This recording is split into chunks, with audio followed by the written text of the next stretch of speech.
இதுக்கு எப்படின்ற கேள்விகள் வருதா? நம்மளுடைய ஃபுல் ஜேர்னி இல்லையா? நம்ம எங்க இருந்தோம், எப்படியெல்லாம் நம்ம இந்த வாழ்க்கை வாழ்ந்தோம், இப்ப எங்க இருக்கிறோம், திரும்பி எங்க போக போறோம், எல்லாமே தெரியுமில்ல. Past, present, future. திரிகால தரிசி அப்படிங்கிறார் இறைவன். நம்ம யாரு? திரிகால தரிசி. 3 காலத்தையும் தெரிந்தவர் இல்லையா? 3 லோகத்தையும் தெரிந்தவர். தெரியும் நமக்கு. இது வந்து மூவி வேர்ல்டு இல்லையா? சப்டல் வேர்ல்டு, அதுக்கப்புறம் சைலன்ஸ் வேர்ல்டு. அந்த 3 லோகத்தையும் தெரிந்தவர்கள், 3 காலத்தையும் தெரிந்தவர்கள், 3வது கண்ணை பெற்றவர்கள் இல்லையா? திரிகால தரிசி, திரிநேத்ரி இல்லையா?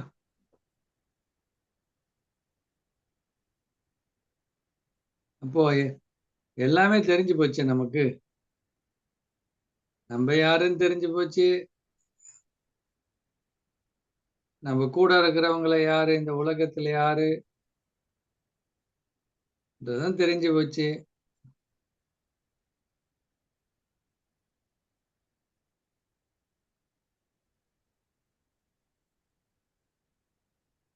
அப்ப எதுக்கு பயம், எதுக்கு கவலை? கர்மத்துடைய ஆழமான ரகசியத்தையும் தெரிஞ்சுக்கிட்டோம். அதனால இன்னொருத்தர் குற்றம் சாட்டுறதோ, என்ன ஆகுமோ ஏது நடக்குமோ இல்லையா, நமக்கோ நம்மளுடைய குழந்தைகளுக்கோ ஃபியூச்சர் எப்படி இருக்குமோ, எதுக்கு பயப்பட வேண்டியது இல்லைல்ல. நம்ம பயந்தா என்ன, பயப்படாம இருந்தா என்ன? நடக்க போறது கண்டிப்பா நடக்கும். அது காரணம் இல்லாம இல்லை. அப்ப ஒவ்வொரு சூழ்நிலையும் நம்ம ஏற்றுக்கொள்கின்றோம் இல்லையா?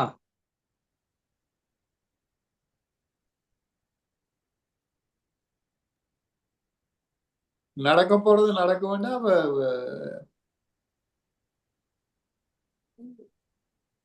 சொல்லுங்க. நடக்க போறது நடக்கும்னா அப்ப இது எல்லாம் நடக்கும். ஒரு எஃபர்ட்டும் எடுக்க தேவையில்லை. எப்போ எஃபர்ட்ன்றது எது? நடந்த பிறகு அதுக்கு நீங்க என்ன செய்றீங்கன்றதுலதான் உங்க கையில இருக்கு. என்ன வந்து நீங்க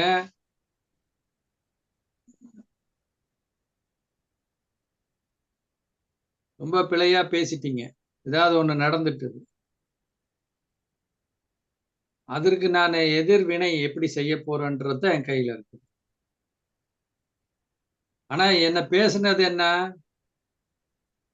நான் செய்த கர்மத்துடைய பிராலப்தம். நான் என்ன செஞ்சிருக்கேனோ அது எனக்கு வருது. ஆனால் வரதக்கூடியது நீங்க அதை எப்படி அதை வந்து கையாள போறீங்க.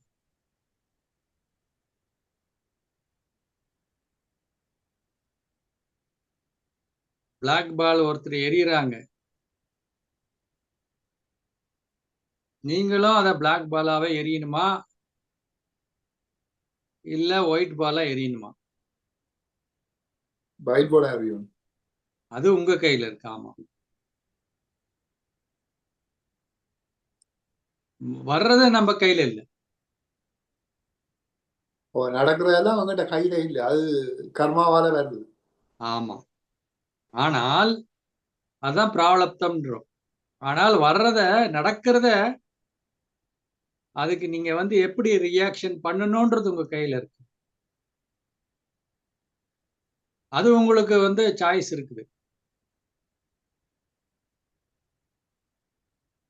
அப்போ நீங்க என்ன மாதிரி கர்மத்தை செய்றீங்களோ அதுக்கு ரிட்டர்ன் எப்படி வரும்? இது போன பிறவியில செய்த கர்மாவா இந்த பிறவியில செய்த கர்மாவா? அன்னைக்கு பேசணும் இல்லையா? எனிடைம். வந்து ஒண்ணு ஷார்ட் டைம் கர்மம், இல்லையா? ஒண்ணு லாங் டைம் கர்மம். இன்னும் வந்து என்ன சொல்றோம்? குமுலேட்டிவ் கர்மான்றோம். சிலது நம்ம வாழ்க்கையில அப்பப்பவே தெரியும். சொல்றோம்ல, முற்பகல் செய்தால் பிற்பகல் தமக்கு தாமே தெரியும். ஒண்ணு நம்ம இந்த லைஃபோட எண்டுலயே தெரியும். சில நேரத்துல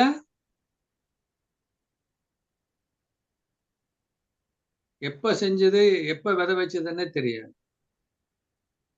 உதாரணத்துக்கு நீங்க கீரை விதையெல்லாம் விதைக்கிறீங்கன்னு வச்சுக்கோங்க, கிரீன்ஸ் எல்லாம்.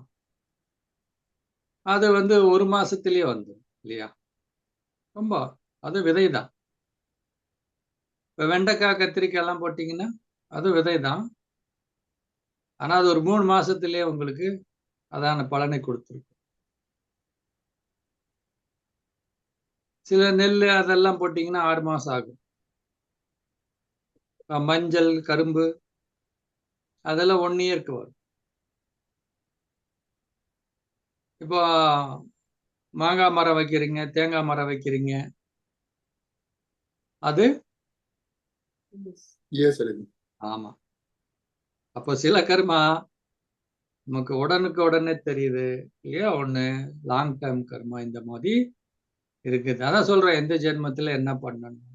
சில பேர் சொல்லுவாங்க, எனக்கு தெரிஞ்சு நான் யாருக்குமே எந்த தீங்கு விளைவிக்கலைங்க அப்படின்னு சொல்லுவோம் இல்லையா?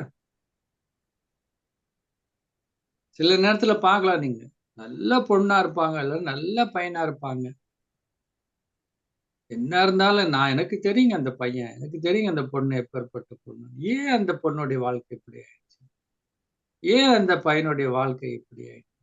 அப்படின்னு நம்மளே கேள்வி கேட்கிறோம் இல்லையா? ஆனா தெரியாது அதுக்கு பின்னாடி என்ன இருக்குதுன்னு சொல்லி இல்லையா? என்ன சொல்றோம், இந்த வாழ்க்கை என்பது it is not a history, ஒரு ஸ்டோரி கிடையாது. நீங்க சீரியல் எல்லாம் பார்த்திருப்பீங்கல்ல, கண்டினியூஸா போயிட்டே இருக்கு சீரியல் இல்லையா? டிவி சீரியல்லாம் நீங்க திடீர்னு அந்த சீரியலை முன்னாடி நீங்க பார்க்காம போய் உட்கார்ந்து பாக்குறீங்கன்னா, ஒருத்தர் அமைதியா இருக்காரு, ரொம்ப அன்பா பேசிட்டு இருக்கிறாரு. ஆனா ஏதோ ஒரு ஆள் வந்து அவனை ஓங்கி அடிச்சு மண்டையெல்லாம் பொளந்துடுறாரு. நீங்க பாக்குறவங்களுக்கு என்ன தோணும் உங்களுக்கு? ஐயையோ! எவ்வளவு நல்ல மனுஷன், எவ்வளவு அமைதியா பேசிட்டு இருந்தாரு, எவ்வளவு சந்தோஷமா இருந்தானே, நல்ல ஆள வந்து அடிச்சுட்டாரு, இந்த மாதிரி மண்டையெல்லாம் பொளந்துட்டாருன்னு நீங்க கேட்கலாம். ஆனா ரெகுலரா அந்த ஒவ்வொரு நாளும் ஒவ்வொரு வாரம் விடாம பாக்குற அந்த சீரியல் பாக்குறவருக்கு கடைக்கு தெரியும். அவர் கனெக்ட் பண்ணுவாரு. இல்ல நீங்க இதுக்கு முன்னாடி நீங்க இத பார்க்கலையா? அது 4வது எபிசோட்ல இவன் வந்து அவங்க வீட்ல அவங்களுக்கு இப்படி பண்ணாப்ல. அதுதான் அவன் வந்து இப்ப இந்த ஊர் மாறி வந்து இங்க இருக்கிறான். ஆனால் அத கண்டுபிடிச்சு இப்ப வந்து என்ன பண்றான்? அவன் வந்து அதுக்கான பழிய தீர்க்கிறான் அப்படின்னு நம்ம சொல்றோம் இல்லையா? அப்ப நம்ம வாழ்க்கையில முன்னாடி நடக்கிறது நமக்கு தெரியறது இல்ல. நம்ம நினைக்கிறோம்.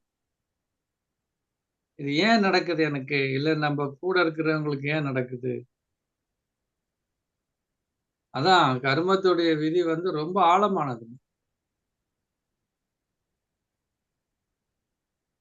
அப்போ கர்மா கழிக்கிறாத, கழிக்கலாமே. ஆனா எப்படி? புண்ணியம் செய்து கழிக்கிறாத. அதாவது அன்னைக்கு ஒரு கேள்வி கேட்டோம் இல்லையா? புண்ணியம் செய்றீங்கன்றதுன்னா அது ஒரு கர்மா. கரெக்ட் தானே? அந்த பாவம் தீரணும்னு நீங்க ஒரு பரிகாரம் பண்றீங்க இல்லையா? அப்படிதானே சொல்றாங்க. பரிகாரம் ம். பண்ணலாம் அப்படின்னு. அது ஒரு கர்மா. அதுக்கு உங்களுக்கு பலன் கிடைக்கும் கண்டிப்பா. ஆனா ஏற்கனவே செஞ்சதுக்கு அதையும் இதையும் டேலி பண்ண முடியாது நீங்க. ஆனால் எல்லாமே நம்ம மைண்டோட கேம் தான் பாருங்களேன். மனசுதான். அப்போ நம்ம வந்து அதை அக்செப்ட் பண்றோம்னு வச்சுக்கோங்க. இப்ப நோய் வந்துருச்சு, ஓகேவா?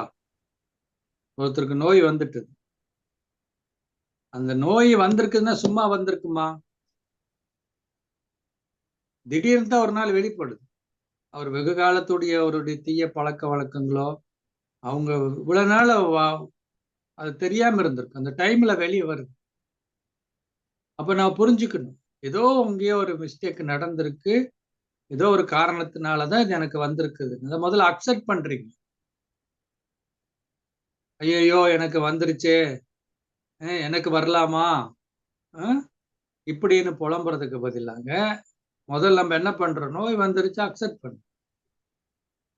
அதுக்கப்புறம் இல்லையா, அக்செப்ட் பண்ணீங்கனாலே உங்ககிட்ட நெகட்டிவ் எனர்ஜி வராது.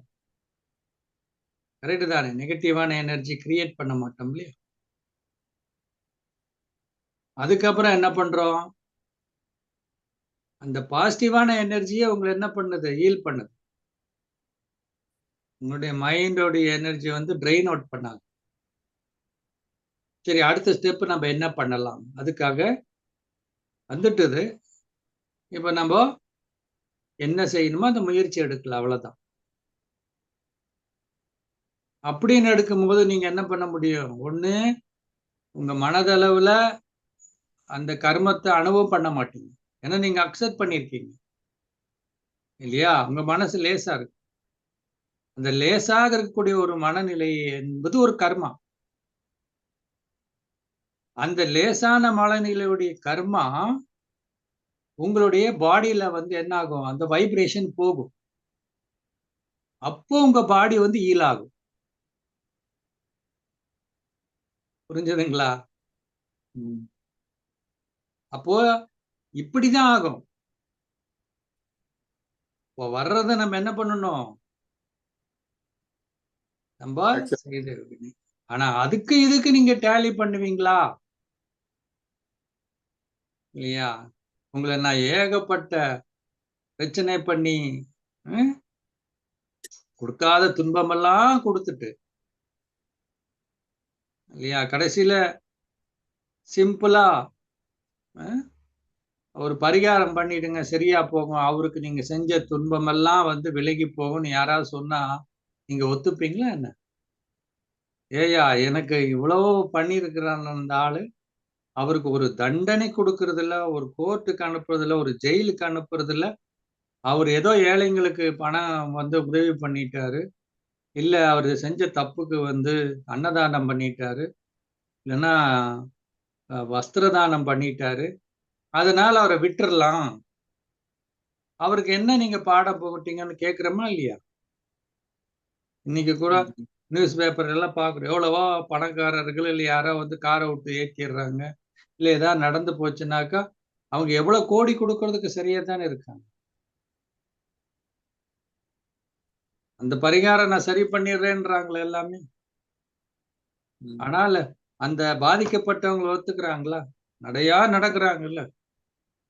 கோர்ட்டு, சுப்ரீம் கோர்ட்டு இல்லையா, பிரைம் மினிஸ்டர், பிரசிடென்ட்டுக்கெல்லாம் ஏன் எழுதுறாங்க?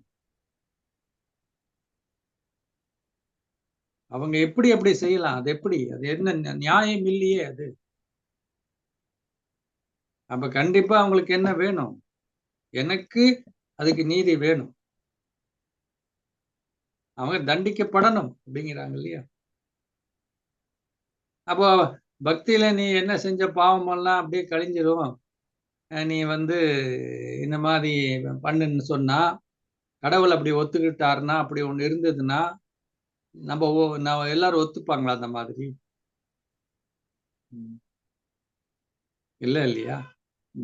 ஆனா கர்மா வந்து இப்ப ஒரு ஆள் வந்து ஒரு ஆளை ஹேர்ட் பண்ணிக்க, அந்த கர்மா வந்து ஹேர்ட் பண்றவருக்கும் பண்ணும் தானே. அவர் நெக்ஸ்ட் அடுத்த பிறவில அதை அனுபவிப்பார்.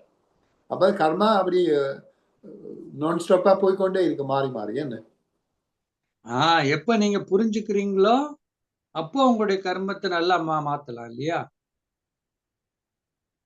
ஓ, நல்லா இருக்கிற கணவன் மனைவியும் இருக்கிறாங்க தானே, இந்த மாதிரி ஒரு கணவனா மனைவி அமையறாங்க தானே, அப்ப நல்ல பிள்ளைகளும் அமையறாங்க தானே, நல்ல உறவினர்கள் அங்க அக்கா தங்கச்சி அமையறாங்களா? அப்ப அதை எப்படி அமையறாங்க? நமக்கு என்னன்னா கர்மானா உடனே நெகட்டிவ் தான். அப்படி இல்லை. கர்மானா ஆக்ஷன், அவ்வளவுதான் இல்லையா? செயல். ஆனா நீங்க எந்த மாதிரி செயல் செய்யறீங்க? இப்ப நம்ம நம்ம நெருக்கத்துல வர்றாங்கன்னா அவங்களுக்கு நமக்கு என்ன இருக்கு? ஒரு நெருங்கிய கர்மாவா இருக்குது. கணவன் மனைவி, இல்ல பிள்ளைகள், அம்மா அப்பாலாம் ஒரு க்ளோஸ் கனெக்ஷன் இருக்கு கர்மா. அதனாலதான் உறவினர்களா பிறக்கிறாங்க. இப்ப சில ஃபேமிலில அவ்வளவு ஒரு ஒற்றுமையா, அவ்வளவு ஒரு அன்பா அப்படி இருக்காங்கன்னா அது ஒரு குட் கர்மா இந்த ஆத்மாங்களுக்குள்ள. அதே நேரத்துல சில ஃபேமிலில அப்படி இருக்குதுன்னா அது அவங்களுக்கு உள்ள கணக்கு தீர்த்தாகணும்.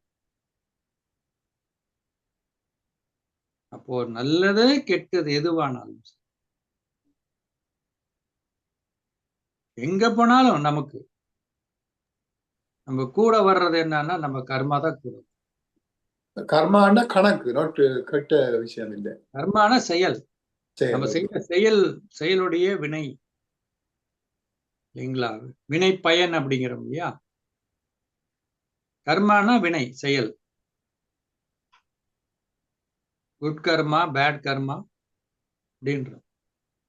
அப்ப இந்த விதியும் கர்மாவும் உண்டா, இல்லாட்டில் விதி வேற கர்மா வேறையா? கர்மான்றது நம்ம செய்யறது செயல். ஓகேங்களா? இந்த செயலுடைய நிலைதான் விதின்றது. அப்ப சொல்றாங்களே விதியையும் மதியால் வெல்லலாம் என்று. ஆமா, அப்படி உங்களுக்கு இந்த மாதிரி நடந்து போச்சு, ஓகேவா? இந்த மாதிரி நடந்ததுன்னா அப்ப நீங்க மாத்தலாம்ல அந்த கர்மாவை. அந்த அந்த இந்த விதின்னு வாழாம இல்லையா? சரி, உங்களுக்கு விதி இப்படி இருக்குது, நீங்க அந்த விதியை நினைச்சு நொந்துக்கிறது ஓகேவா? சரி, எனக்கு இந்த மாதிரி ஒரு லைஃப் அமைஞ்சிருக்குது, சரியா? இனிமேலும் நான் இதே மாதிரி நடந்துக்க கூடாது இல்லையா? அப்படின்னு உங்களுடைய செயல்பாடை மாத்தலாம் இல்லையா? இப்ப வந்து டாக்டர் சொல்றாரு இல்லையா, நீ வந்து இந்த மாதிரி சாப்பிட்டு இந்த மாதிரி நடந்ததுனால இன்னைக்கு இந்த உடல்நிலை இப்படி கெட்டு கிடக்குது இல்லையா? காரணம் இது, அதனாலதான் உன்னுடைய நிலை இதுதான் விதி இல்லையா? நீ வந்து என்ன பண்ற, இந்த மாதிரி உடல்நிலை பாதிச்சு உட்கார்ந்து இருக்கிறேன்னு சொல்றாரு, ஓகேவா? அப்ப இதுக்கு முன்னாடி செஞ்சதுடைய பலன் தான் அந்த விதி இப்போ நம்ம அனுபவிச்சுட்டு இருக்கிறது, ஓகேவா? இப்போ நம்ம பாக்குறோம். அப்போ டாக்டர் சொல்றாரு, சரி இந்த மாதிரி இருக்குது, இப்ப நீ வந்து என்ன பண்ணணும், உன்னுடைய பழக்க வழக்கத்தை என்ன பண்ணணும், மாத்தணும் அப்படின்னு நமக்கு சொல்லும் பொழுது நம்ம அதை மாத்த ஆரம்பிக்கிறோம், கடைபிடிக்கிறோம் அப்படின்னா கொஞ்சம் கொஞ்சமா நம்மளுடைய உடல்ல முன்னேற்றம் வருமா வராதா? அப்போ விதின்றதே ஓகே, நம்ம செஞ்ச கர்மத்துக்கு நம்ம அனுபவிச்சுட்டு இருக்கிறது, சரிங்களா? ஆனா அனுபவிச்சுட்டு இருக்கிறத நீங்க மாத்த முடியுமானா மாத்த முடியும். அத விதியை மதியால் வெல்லலாம். சரி, அதை இப்படி மாற்ற இருக்குது. முடியும் என்று சொன்னால், இப்ப நான் என்ன பாவம் செய்தாலும் செய்து போட்டும் அந்த நான் மாத்தலாம். இப்ப நீங்க வந்து போன இப்ப பிறவியிலே நீங்க வந்து ஒரு உதாரணத்துக்கு நம்ம வந்து ஒருத்தரை அடிச்சிட்டோம், சரியா? பண்ணிட்டோம் இல்லையா? அதுக்கப்புறம் வந்து என்ன பண்றோம், அவரு வந்து புடிச்சு நம்மள வந்து ஜெயில போடுறாங்க, இல்ல வந்து அதுக்கான தண்டனை கொடுக்குறாங்க, ஓகேவா? இப்ப நம்ம சரி, நம்ம இப்படி செஞ்சதுனாலதான் நம்ம செஞ்சாங்க இல்லையா? நீங்க என்ன பண்ணக்கூடாது, அதுக்கப்புறம் அவரை வந்து அக்செப்ட் பண்ணிட்டு இல்லையா, சரி மன்னிப்பு கேட்டு அதுக்கப்புறம் நீங்க வந்து சரி இப்படி எல்லாம் நடந்து போச்சு, ஓகே, எல்லாரும் என்ன கேவலமா பேசலாம், இவருக்கு ஜெயிலுக்கு போனவர்னு பேசலாம், இல்லைன்னா நம்மள எல்லாமே ஒதுக்கி வைக்கலாம், ஆனாலும் நான் அன்னையில இருந்து இல்லையா என்னுடைய வாழ்க்கையை மாத்திக்கிட்டு அவர்கிட்டயும் நல்லபடியா பழகி அதுக்கப்புறம் வரக்கூடிய சூழ்நிலைகள், அவர்கிட்ட வந்து எந்த பிரச்சனைப்பட்டு அதனால நான் அடிதடியாகி அதனால ஜெயிலுக்கு போனனோ அந்த மாதிரி இன்னொருத்தர்கிட்ட அந்த சூழ்நிலை வரும் அதை நான் செய்யாமல் அதை வந்து நான் வந்து நல்லபடியாக அது கூட நடந்துகிட்டு இப்படி போகும்போது என்னுடைய வாழ்க்கை மாறுமா மாறாததுக்கு அப்புறம் மாறும் இல்லையா? அப்போ நீங்க செஞ்சதுக்கு அனுபவிக்கிறீங்க, அந்த அனுபவத்துல காரணம் இதான் புரிஞ்சுக்கிட்டு அப்புறம் உங்களோட செயலை மாத்துறீங்கல்ல, அதான் செயல்னா கர்மா. செயலை மாத்துறீங்க. இப்போ உதாரணத்துக்கு பையன் நல்லா ஊர் சுத்திட்டாரு படிக்க சொல்லி, அப்புறம் ஃபெயில் ஆயிட்டாரு இல்லையா? எண்ட் ஆஃப் த டே எங்க வருவாரு? அம்மா அப்பா கிட்ட தான் வருவாங்க. அம்மா அப்பா என்ன சொல்லுவாங்க? அட்வைஸ் பண்ணுவாங்க. என்னன்னு? சரி போனது போச்சு, பரவாயில்ல இல்லையா? இப்போ நான் உனக்கு படி டியூஷன் வைக்கிறேன். இப்போ உனக்கு வந்து காரணம் புரிய வைப்போம் இல்லையா? நான் அன்னைக்கே சொன்னேன் இப்படி நடந்துக்கோ, இப்படி பண்ணுவோம் அப்படின்னு சொல்லி. நீ கேட்கல. சரி பரவாயில்ல, போனது போச்சு. இப்போ நீ என்ன பண்ணு? டியூஷன் எடுத்துக்கோ இல்லையா? நைட் படிக்கிறியா? உனக்கு ஹெல்ப் பண்றேன். உனக்கு டீ போட்டு கொடுக்கணுமா? இல்லையா? எல்லாம் பண்ணுவோம். அவன் அது உணர்ந்து நல்லா படிச்சானா எக்ஸாம் ஹால் வரைக்கும் கொண்டு போய் விடுவோம் இல்லையா? ஆனா எக்ஸாம் கடைசியில யார் எழுதணும்? அவன் தான் எழுதணும், நம்ம எழுத முடியாது இல்ல. அதெல்லாம் அது அப்போ நல்லபடியா எக்ஸாம் எழுதினார்னா அவருடைய வாழ்க்கை மாறுமா மாறாதா? மாறும்.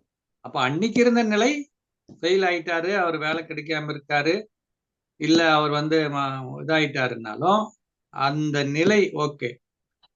இதுக்கு காரணம் இதுக்கு முன்னாடி செய்த கர்மா. ஊரை சுத்திட்டேன், சொன்ன பேச்சு கேட்கல. சரி இப்போ நான் என்ன பண்ணணும்? அக்செப்ட் பண்றேன். ஓகே, ஏதோ இது ஒரு காரணத்தினாலதான் எனக்கு இப்படி ஆச்சு. அப்ப இப்ப நான் என்ன பண்ணணும்? அப்ப இறைவன் இதான் கைட் பண்றாரு நமக்கு. ஓகே, இது வரைக்கும் நீ செஞ்ச, இதுக்கு காரணம் என்ன? இதுதான். இன்னொன்னு என்ன நினைக்கிறேன்னா, கர்மானா இன்னொருத்தர் போய் அடிக்கிறது, குத்துறது, திட்டுறதுன்னு நினைக்கிறேன். அப்படி இல்லை. இறைவன் சொல்றார், சிந்திக்கிறதே கர்மா தான். சிந்தனையும் ஒரு கர்மா தான். பாருங்க, நீங்க பாசிட்டிவா திங்க் பண்றீங்க சரியா? உங்களுக்குள்ள வந்து விட்டு கொடுக்கிற தன்மை இருக்குது, மன்னிக்கிற தன்மை இருக்குது, சரி ஏற்றுக்கொள்ளக்கூடிய தன்மை இருக்குது. அந்த ஒரு மனோநிலை, அந்த மாதிரி ஒரு எண்ணம் வந்துச்சுன்னா தானாக உங்க மனசு அமைதியா இருக்கும். அப்ப அந்த நல்ல எண்ணங்களை கொண்டு வர்றதுன்னு ஒரு கர்மா தானே. நல்ல எண்ணத்தை கொண்டு வர்றீங்க, அந்த எண்ணத்தை கொண்டு வரும்போது மனசு அமைதிப்படுது, உடல் ஆரோக்கியமாகும்.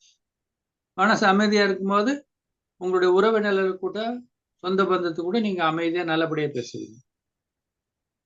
பாருங்க, அப்ப செயின் லிங்க் இல்லையா? நான் என்ன நன்மைகள் அதுகள் செய்தாலும் அது இப்ப இந்த ஆத்மா அடுத்த பிறவி இருக்கக்குள்ள அது வந்து நல்ல நல்ல நல்ல இடத்துல பிறக்கும். அந்த ஆத்மா அந்த நல்ல நல்ல ஒரு இடத்துல நல்ல வசதியாக போய் வாழும். ஆமா, கண்டிப்பா. ஏன்னா இப்ப ஐஏஎஸ் பெரிய பெரிய படிப்பு படிக்கிறாங்க இல்லையா? இப்ப வந்து ஒரு ஃபேமிலியில எல்லாரும் கலெக்டரா இருக்காங்க. நம்ம ஊர்ல சொல்லுவாங்க, பெரிய படிப்பு கலெக்டர் தான் ஐஏஎஸ்ன்னுவாங்க. இந்தியன் அட்மினிஸ்ட்ரேட்டிவ் அப்படின்னு இந்தியாவில் சொல்லக்கூடியது. அது ரொம்ப எக்ஸாம், டஃப்பான எக்ஸாம். ஆனா பாத்தீங்கன்னா ஆல் இண்டியா லெவல்ல யார் வேணா படிச்சு எழுதலாம் இல்லையா? இப்ப சில ஃபேமிலி எல்லாம் பாத்தீங்கன்னா அந்த ஐஏஎஸ் ஃபேமிலிலேயே பிறந்திருப்பாங்க இந்த பசங்கள்லாம்.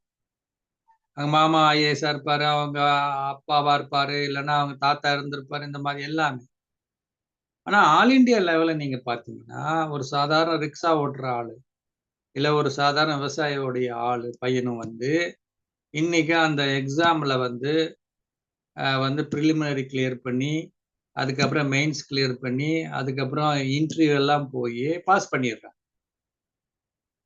அப்போ அவர் எங்க போய் உட்காருவாரு? அந்த ஐஏஎஸ் அகாடமிக்கல்ல போய் எல்லாரும் உட்கார்ற இடத்துல உட்காருவாங்க. அதே ஐஏஎஸ் ஃபேமிலியில உட்கார்ந்து இருக்கிற ஒரு பையன் அவர் எக்ஸாம் பாஸ் பண்ணலன்னா அங்க போய் உட்கார முடியுமா? இல்ல அவர் சொல்ல முடியுமா, என்னுடைய ஃபேமிலி இத்தனை பேர் ஐஏஎஸ் இருக்கிறாங்க, அதனால நானும் அங்க போய் உட்காருவேன்னா உட்கார முடியுமா? உட்கார முடியாது. ஆனா அதுதானே இப்ப அவங்க அதே மாதிரிதான் இப்ப கொடுத்து சொல்றோம். போறாங்க. என்ன ஐயா? இப்ப அதானே என்ன பிரைப கொடுத்து போயிருக்கிறாங்க. என்ன கொடுத்தேன்? அது சில நேரத்துல நடக்குது. ஆனா காசோ என்னவோ சிபாரிசோ என்னத்தையோ செய்து அது அப்படி போயிருக்கிறாங்க. அது அங்க அப்படி நடக்கிறது இல்ல. அது அப்படி இது வரைக்கும் அந்த மாதிரி கேள்விப்பட்டது கிடையாது. அதை விட மாட்டாங்க அந்த மாதிரி. அதனாலதான் அதை நான் கோட் பண்ணேன். ஸோ நீங்க பாத்தீங்கன்னா தமிழ்நாட்டில இருந்து கூட சாதாரண ஏழைகள் கூட அந்த நிலைமைக்கு போயிடுறாங்க. இல்லையா? எத்தனையோ பேர் அப்படி ஆயிருக்கிறாங்க. அப்போ அதுதான் ரொம்ப முக்கியம். அப்போ இன்னைக்கு வேணா மேபி இங்க பாருங்களேன், இன்னைக்கு கோடீஸ்வரங்களா இருக்காங்க, ரொம்ப வசதிகளாக இருக்காங்க. ஆனா அவங்க வந்து தவறான வழியில போறாங்க, செய்றாங்க, பண்றாங்க அப்படின்னு சொன்னால் கண்டிப்பாக அதோடைய பலனை அவங்க அடுத்த பிரிவுல அதே மாதிரி பிறப்பாங்களா, அதே மாதிரி வாழ்க்கை கிடைக்குமான்னு கிடைக்கும். ஆனா இன்னைக்கு சாதாரணமா ஒருத்தர் தான் இருக்காரு. வசதி இல்லாம இருக்கலாம். ஆனால் அவர் வந்து நேர்மையா, நல்லபடியா, நல்ல ஒரு வாழ்க்கைய வாழ்றாரு அப்படின்னா, அந்த ஆத்மாவுடைய கர்மா அடுத்த பிரிவுல உயர்ந்த நிலை கொண்டு. இவ ஒண்ணும் வேண்டாம். அப்துல் கலாம் எடுத்துக்கோங்க. இல்லையா? அவங்க ஃபேமிலில பாருங்க. இல்லையா? அவங்க நல்ல சாதாரண ஒரு குக்கிராமத்துல பிறந்தவர் தான் அவர் இல்லையா? அப்ப அந்த சூழலுக்கு மாத்திரம் எப்படி அமைஞ்சிச்சு எல்லாமே. அது கரெக்டான வாத்தியார் கிடைச்சாரு. ஸ்கூல் கிடைச்சது. இல்லையா? காலேஜ் கிடைச்சது. அது விதி இல்லையா? விதி விதி அப்ப விதினா இல்லையா? அது ஏற்கனவே செய்த கர்மத்துடைய விதி அது. இல்லையா? அதுதான் அவருக்கு இருக்குது அப்படின்னு சொல்லி. அப்துல் கலாம் அடுத்த அடுத்த பிறவிலையும் அடுத்த ஆத்மாலையும் அந்த அவற்றை படித்த படிப்பெல்லாம் அப்படியே கேரி ஆன் பண்ணுமோ அல்லது ஸ்டார்டிங் வித் ஜீரோ? இல்ல அவரு அந்த அந்த அந்த இது இருக்கும், சமஸ்காரம் இருக்கும். சமஸ்காரம் வேண்டாம், அந்த படிப்பு அதுகளா? ஆமா, அந்த அந்த திறமைகள் உள்ளுக்குள்ள இருக்கும். இப்ப குழந்தைங்க எல்லாம் திருக்குறள் எல்லாம் தலைகீழா சொல்றாங்க, பண்றாங்க. நீங்க பார்த்திருக்கீங்க இல்லையா? மியூசிக்கே வாசனையே இல்லாத ஃபேமிலில பெரிய மியூசிக் டைரக்டர்லாம் வந்துருவாரு. அவங்க அவங்க ஃபேமிலிக்கு மியூசிக்கு சம்பந்தமே இருக்காது. ஆனா கூடவே என்ன வருங்க? அவங்க செய்த கர்மாவும் கூடவே வரும். அப்போ அவங்க வந்து இப்ப புகழ் பெற்றிருக்கிறாங்கன்னு வச்சுக்கோங்க. இப்ப ரொம்ப புகழ் ஏணியில இருக்கிறாங்க, உயர்ந்த நிலையில இருக்காங்கன்னா, இந்த புகழ் ஏணியில இருக்கும்போது மற்றவங்களை வந்து ஏணியில ஏற விடாம, தான் தான் அதுல இருக்கணும்னு சொல்லி நமக்கு தெரியாது இல்லையா? வெளியில இருந்து பார்க்கும்போது. ஆனால் அந்த ஆத்மா என்ன பண்ணியிருக்குது? அப்படி வரவிடாம தடுத்து, அப்படி எல்லாம் பண்ணியிருந்து அப்படிதுன்னா, இந்த அவங்க அந்த ஆத்மாவுடைய கர்மா அடுத்த பிறவியில என்ன இருக்கும்? அந்த சமஸ்காரம் இருக்கும். நல்லா பாடக்கூடிய திறமை இருக்கும் அதுக்கு. ஆனா சைன் பண்ண முடியாது. அதுக்கான ஆட்கள், அதுக்கான சூழ்நிலை அவருக்கு அமையாது. ஏதோ பாத்ரூம்ல தான் பாடிட்டு இருப்பாரு. எங்கேயாவது தெருக்கூத்துல பாடிட்டு இருப்பாரு. அவ்வளவுதானே தவிர்த்து, இந்த மாதிரி இப்ப இருந்த அந்த புகழ் என்பது இல்லாம போயிடும். இப்போ ஒரு ஆத்மா என்ன எடுத்துட்டு போகுதுங்க? கர்மாவும் கூடவே குணாதிசயத்தையும் 2 எடுத்துட்டு போகுது. கர்மா நம்மள இழுத்துரும். இல்லையா? அது நம்ம வந்து பெட்டியில ஏறி உட்கார்ந்தா நம்ம கர்மா என்ஜின்ல ஏறி உட்கார்ந்து. நம்ம நினைப்போம் இங்க வந்து பிரான்ஸுக்கு போகணும்னு. அது முன்னாடி இருக்கிற கர்மா என்ஜின்ல உட்கார்றத அது கொண்டு போய் ஜெர்மன்ல விட்டுரும். நம்ம இறங்குன பிறகு என்னடா நம்ப இங்க எங்கேயோ பிரான்ஸுக்கு வர்றோம்னு பார்த்தா ஜெர்மன்ல நின்னுட்டு இருக்கோமே அப்படின்னு தோணும். இல்லையா? அப்போ அதுதான் நம்மளுடைய யாருமே கூட வர மாட்டாங்க. நம்ம செய்த கர்மா தான் வந்து நம்மள காப்பாத்தும். நம்ம கூட இருக்கும். நீங்க பார்க்கலாம். இப்போ ஒண்ணும் இல்ல. எத்தனையோ பேர் லண்டனுக்கு வந்திருப்பாங்க. இல்லையா? விசா கிடைக்கணும்னு எவ்வளவோ முயற்சி பண்றாங்க. நான் பார்த்துருக்கேங்க. சில பேருக்கு வந்து எல்லாமே சேர்ந்து ஹெல்ப் பண்ணுவாங்க. இத்தனைக்கும் அவங்க ரிலேட்டிவ்ஸ்லாம் நெறைய பேர் இருப்பாங்க. என்னென்னமோ இருப்பாங்க. ஆனாலும் பண்ணுவாங்க. அவங்களுக்கு கிடைக்கவே கிடைக்காது. ரொம்ப கஷ்டப்படுவாங்க. சில பேருக்கு பார்த்துருக்கேன். யாருமே இருக்க மாட்டாங்க. ஆனால் வந்து அவங்க வருவாங்க. அவங்க இருப்பாங்க. போவாங்க. அவங்களுக்கு கரெக்ட்டா தானாக அமைஞ்சு போகும். அதான் சொல்லுவாங்க. உங்களுக்கு கிடைக்கணும்னு இருந்துச்சுன்னா, யாருனாலயும் அந்த உலகத்துல தடுக்க முடியாது. ஏன்னா நீங்க செய்த கர்மத்துடைய விதியே அப்படிதான். நீங்க செஞ்சிருக்கிறீங்க, உங்களுக்கு கண்டிப்பா கிடைக்கும். கடவுளே நினைச்சா கூட அத தடுக்க முடியாது. இதான் விதி. இதான் கர்மத்துடைய ஆழமான ரகசியம். அதே நேரத்துல உங்களுக்கு அது இல்லன்னு வச்சுக்கங்க. நீங்க அந்த மாரி கர்மா செய்யல, அது உங்களுக்கு கிடைக்காது உங்களுக்கு அதுக்கான உங்களுக்கு இல்லைன்னாக்கா இந்த உலகமே சேர்ந்து உங்களுக்கு கொடுக்கணும்னு நினைச்சா கூட அது உங்களுக்கு கிடைக்காது.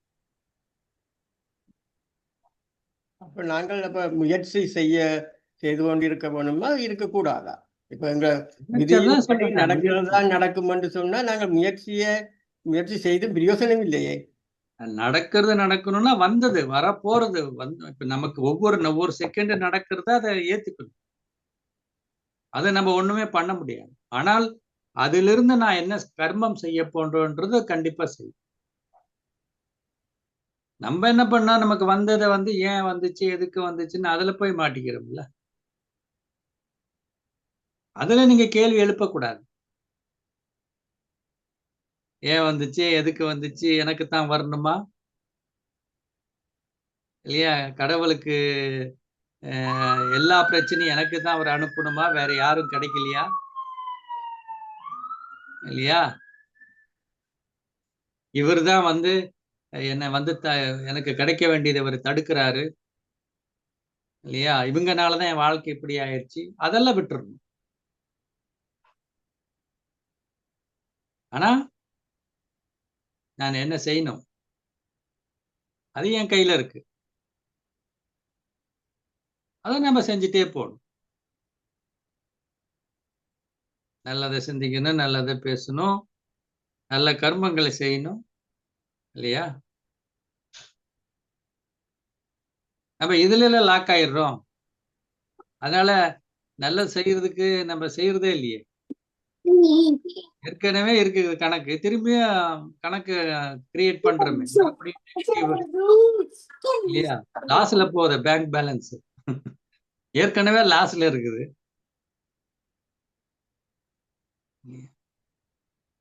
கர்மா பேலன்ஸ் செக் பண்ணலாம். இதுதான் இவ்வளவு காலம் கடவுள்கிட்ட தான் முறையிட்டோம். அப்ப கடவுள் அந்த முறையிட்டதுக்கு தான் அந்த விளக்கத்தை கொடுக்குறாரு. இப்போ கடவுள் தான் எல்லாரையும் பார்த்து ஒவ்வொருத்தருக்கிறாரு தண்டனை கொடுக்கிறாருன்னா கடவுள் டியூட்டி நம்ம பார்க்க முடியுமா?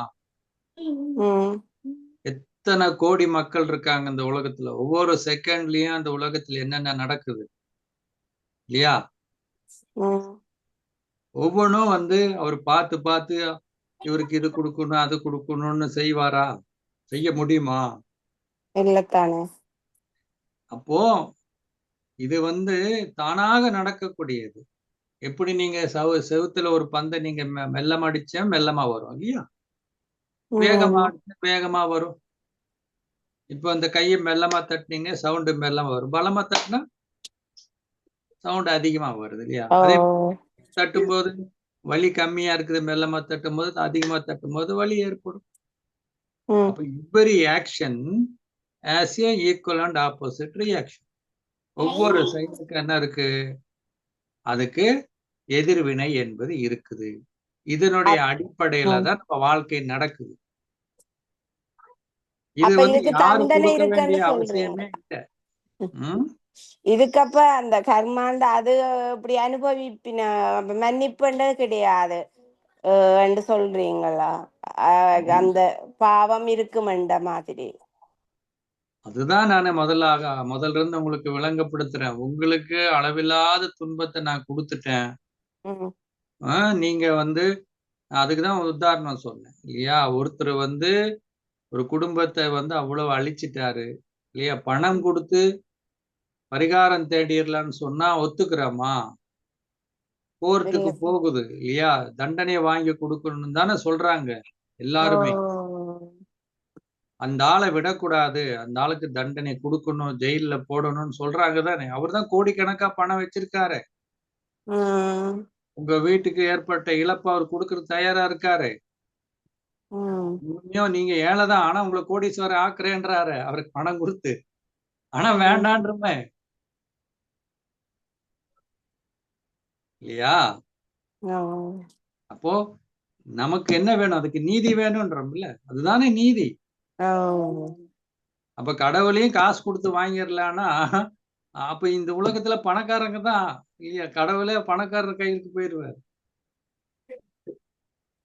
இல்லையா? இந்த இந்த இந்த முறை இந்த இப்படித்தான் வாழ்க்கை என்ற இந்த முறை வந்து சைவ சமயத்துக்குத்தான் இது பொருந்துமா, இல்லாட்டி எந்த சமயத்துக்கும் பொருந்துமா? எல்லாத்துக்கும் பொதுவானது. எல்லா மதத்தை யார் இந்த உலகத்தில் இருக்கிற எல்லாருக்கும் பொதுவானதுதான். அப்படி என்று சொன்னால் இப்ப கதலிக்ஸ் சொல்லினா பாவம் மன்னிப்பு கேட்கிறேன், போய் ஆமா, மன்னிப்பு கேட்டோட அவை செய்த பாவங்கள் எல்லாம் கடவுள் மன்னிச்சிடுவார் என்று போய் பாவம் மன்னிப்பு கேட்கினான். அப்படி என்று சொன்னால் அப்ப அதுக்கும் இதுக்கும் வித்தியாசம் வருது. அதுதான் நம்மளதுலயும் வித்தியாசம் வருது. நம்மளும் பரிகாரம் பண்றோம்னா அதுதானே அதே மாதிரி அவங்களும் பாவ மன்னிப்பு கேட்கிறேன்றாங்க. அத பாவ மன்னிப்பு அவன் என்ன வேணா பண்ணிட்டு வருவாரு. சும்மா அந்த பக்கம் திரைக்கு அந்த பக்கம் உட்கார்ந்துட்டு கடவுள் உங்களை மன்னிச்சுட்டாருன்னா என்ன நியாயம் அது? ஆனா அவன்ற சமயத்துல அது அம்மா நம்ம சமயத்துல எப்படி நம்ம சொல்றோமோ பரிகாரம் பண்ணா சரியாயிரும்ன்ற மாதிரி சொல்லிக்கிட்டு எல்லாம் தெரிஞ்சுக்கிட்டு இருக்கிறோமோ, அதே மாதிரி அவங்களும் அப்படி நினைச்சு என்ன பண்ணிட்டு இருக்கிறாங்க. அதெல்லாம் வந்து பாவ மன்னிப்பு கிடைச்சிரும்ன்றாங்க. இல்ல, அது மனார்தலுக்காக. ஆமா ஆமா, அவங்க அது கூட பாத்தீங்கன்னா இந்த ப்ராட்டஸ்டாண்ட்ன்றது எப்படி வந்ததுங்க? முதல்ல கேத்தலிக் தானே இருந்தது. ஆனா அப்புறம் வந்து அந்த ராஜாக்களுக்கு வசதியாக என்ன பண்ணிட்டாங்க, அவங்க வந்து திருமணம் பண்ணிக்கலாம், எத்தனை கல்யாணம் வேணும் பண்ணிக்கலாம், எப்படி வேணா இருக்கலாம், ராஜா தான் சொல்லி என்ன அது சர்ச் ஆஃப் இங்கிலாண்டுன்னு கொண்டு வந்து புரொட்டஸ்டன்ட்னு கொண்டு வந்து இல்லையா, அவங்களுடைய வசதிக்காக மாத்திட்டாங்கல்ல. அது பெரிய ஹிஸ்டரி வேற இருக்கு இல்லையா அதுக்கு. ஆனா இன்னும் இந்த கதலிக்ஸ் இருக்கிறான் தானே, கத்தலிக் இருக்கிறாங்க. அந்த ப்ராட்டஸ்டன்ட் ஏன் வந்தது, அதுல இருந்து பிரிஞ்சது அப்படின்னு தான் காரணம். ப்ரொட்டஸ்ட் பண்ணாங்க, அது அப்படி இல்லை இல்லையா அப்படின்னு சொல்லிட்டு. முதல்ல நீங்க பாத்தீங்க யூரோப்ல எல்லாம் நிறைய என்ன இருக்கு, அவங்க எல்லாம் வந்து டேட்டிஸ் தேவதைகள் இருக்கிற மாதிரி எல்லாம் காமிச்சிருக்காங்க இல்லையா.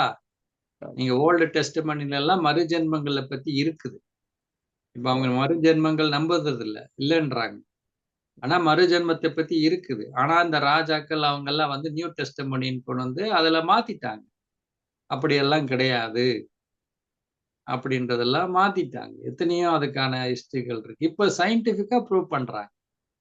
நீங்க யூடியூப்லயே பார்க்கலாம்.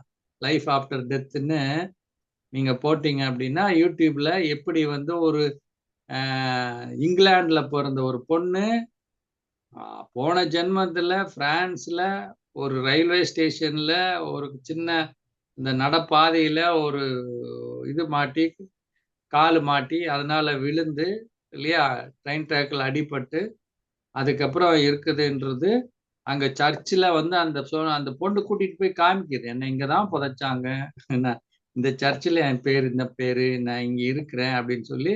இங்க பையனா இருந்தது அங்க பொண்ணா போய் சொல்லுது, நான் இருந்தேன். அந்த 18th 19th செஞ்சுரியில அவங்க சொன்னது புக்கெல்லாம் எடுத்து போட்டு அவங்க பேரெல்லாம் இருக்கு. அதுக்கு எவ்வளவோ எவிடன்ஸ் இந்த காலத்துல இப்ப சயின்டிபிக்கா ப்ரூவ் பண்றாங்க. கர்மாவை பத்தி இப்ப எல்லாருமே அவங்க ஏத்துக்கிறாங்க. கர்மா சப்ஜெக்ட் பேசுனா அதை ஏத்துக்கிறாங்க இல்லையா. சோ எத்தனையோ எனக்கு விஷயம் தெரிஞ்ச ஒரு குடும்பத்திலையும் அப்படி ஒன்று நடந்திருக்குது. பாருங்க. இந்த பிள்ளை ரெண்டு வயதிலேயே அந்த பிள்ளை சொல்லி இருக்குது, நான் தான் முதல் பிறவியில தான் எங்க இருந்தது, தான் என்ன மாதிரி இருந்தது, தனக்கு என்ன பேர் அந்த நேரம் எல்லாம் சொல்லி இருக்குது. அந்த பேரண்ட்ஸ் அதை போய் விசாரிச்சு பார்க்க அந்த ஊரில இது ஸ்ரீலங்கால நடந்தது. ஆமா ஆமா. அப்படி இருக்குது, இல்லையாண்டு இல்ல. அதுதான் வந்து இறைவன் நமக்கு புரிய வைக்கிறார் இல்லையா. நான் வந்து ஒரு பொழுதும் உங்களுக்கு துக்கத்தை கொடுக்கறது இல்லை இல்லையா. அம்மா அப்பா ஒரு பொழுதுமே பிள்ளைங்களுக்கு என்ன பண்ண மாட்டாங்க, துக்கத்தை கொடுக்க மாட்டாங்க இல்லையா. அவங்க நல்வழியை தான் காப்பாங்க. கெட்டு குட்டிச்சவரானாலும் கடைசியில் அம்மா அப்பாக்க தான் பார்ப்பாங்க இல்லையா, என்னுடைய பிள்ளைகள் அப்படின்னு பார்ப்பாங்க இல்லையா, வேற யாரும் பார்க்க மாட்டாங்க. இறைவன் சொல்ற, நீங்க என்னுடைய பிள்ளைகள், உங்களுடைய துன்பத்துக்கு காரணம் நான் கிடையாது, அது நீங்க செய்த கர்மத்தின் விளைவு. இப்ப அந்த கர்மத்திலிருந்து நீங்க எப்படி வெளியே வரலாம்,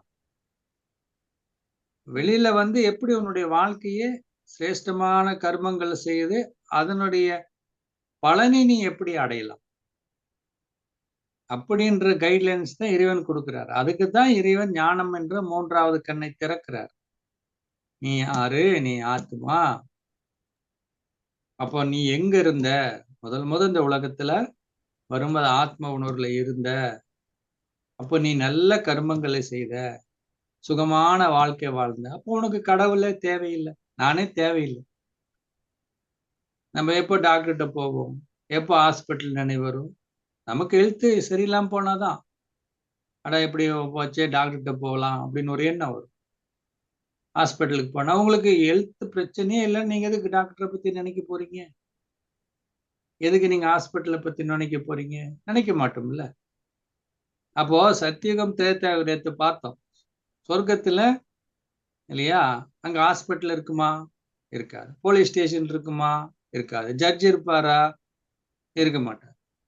ஜெயில் இருக்குமா? இருக்காது. ஏன்னா அங்க குற்றமே நடக்கிறது இல்லை இல்லையா. ஜட்ஜ் இருக்க மாட்டாரு, போலீஸ்காரர் இருக்க மாட்டாரு, வக்கீல் இருக்க மாட்டாரு, நாங்க குற்றமே இல்லை.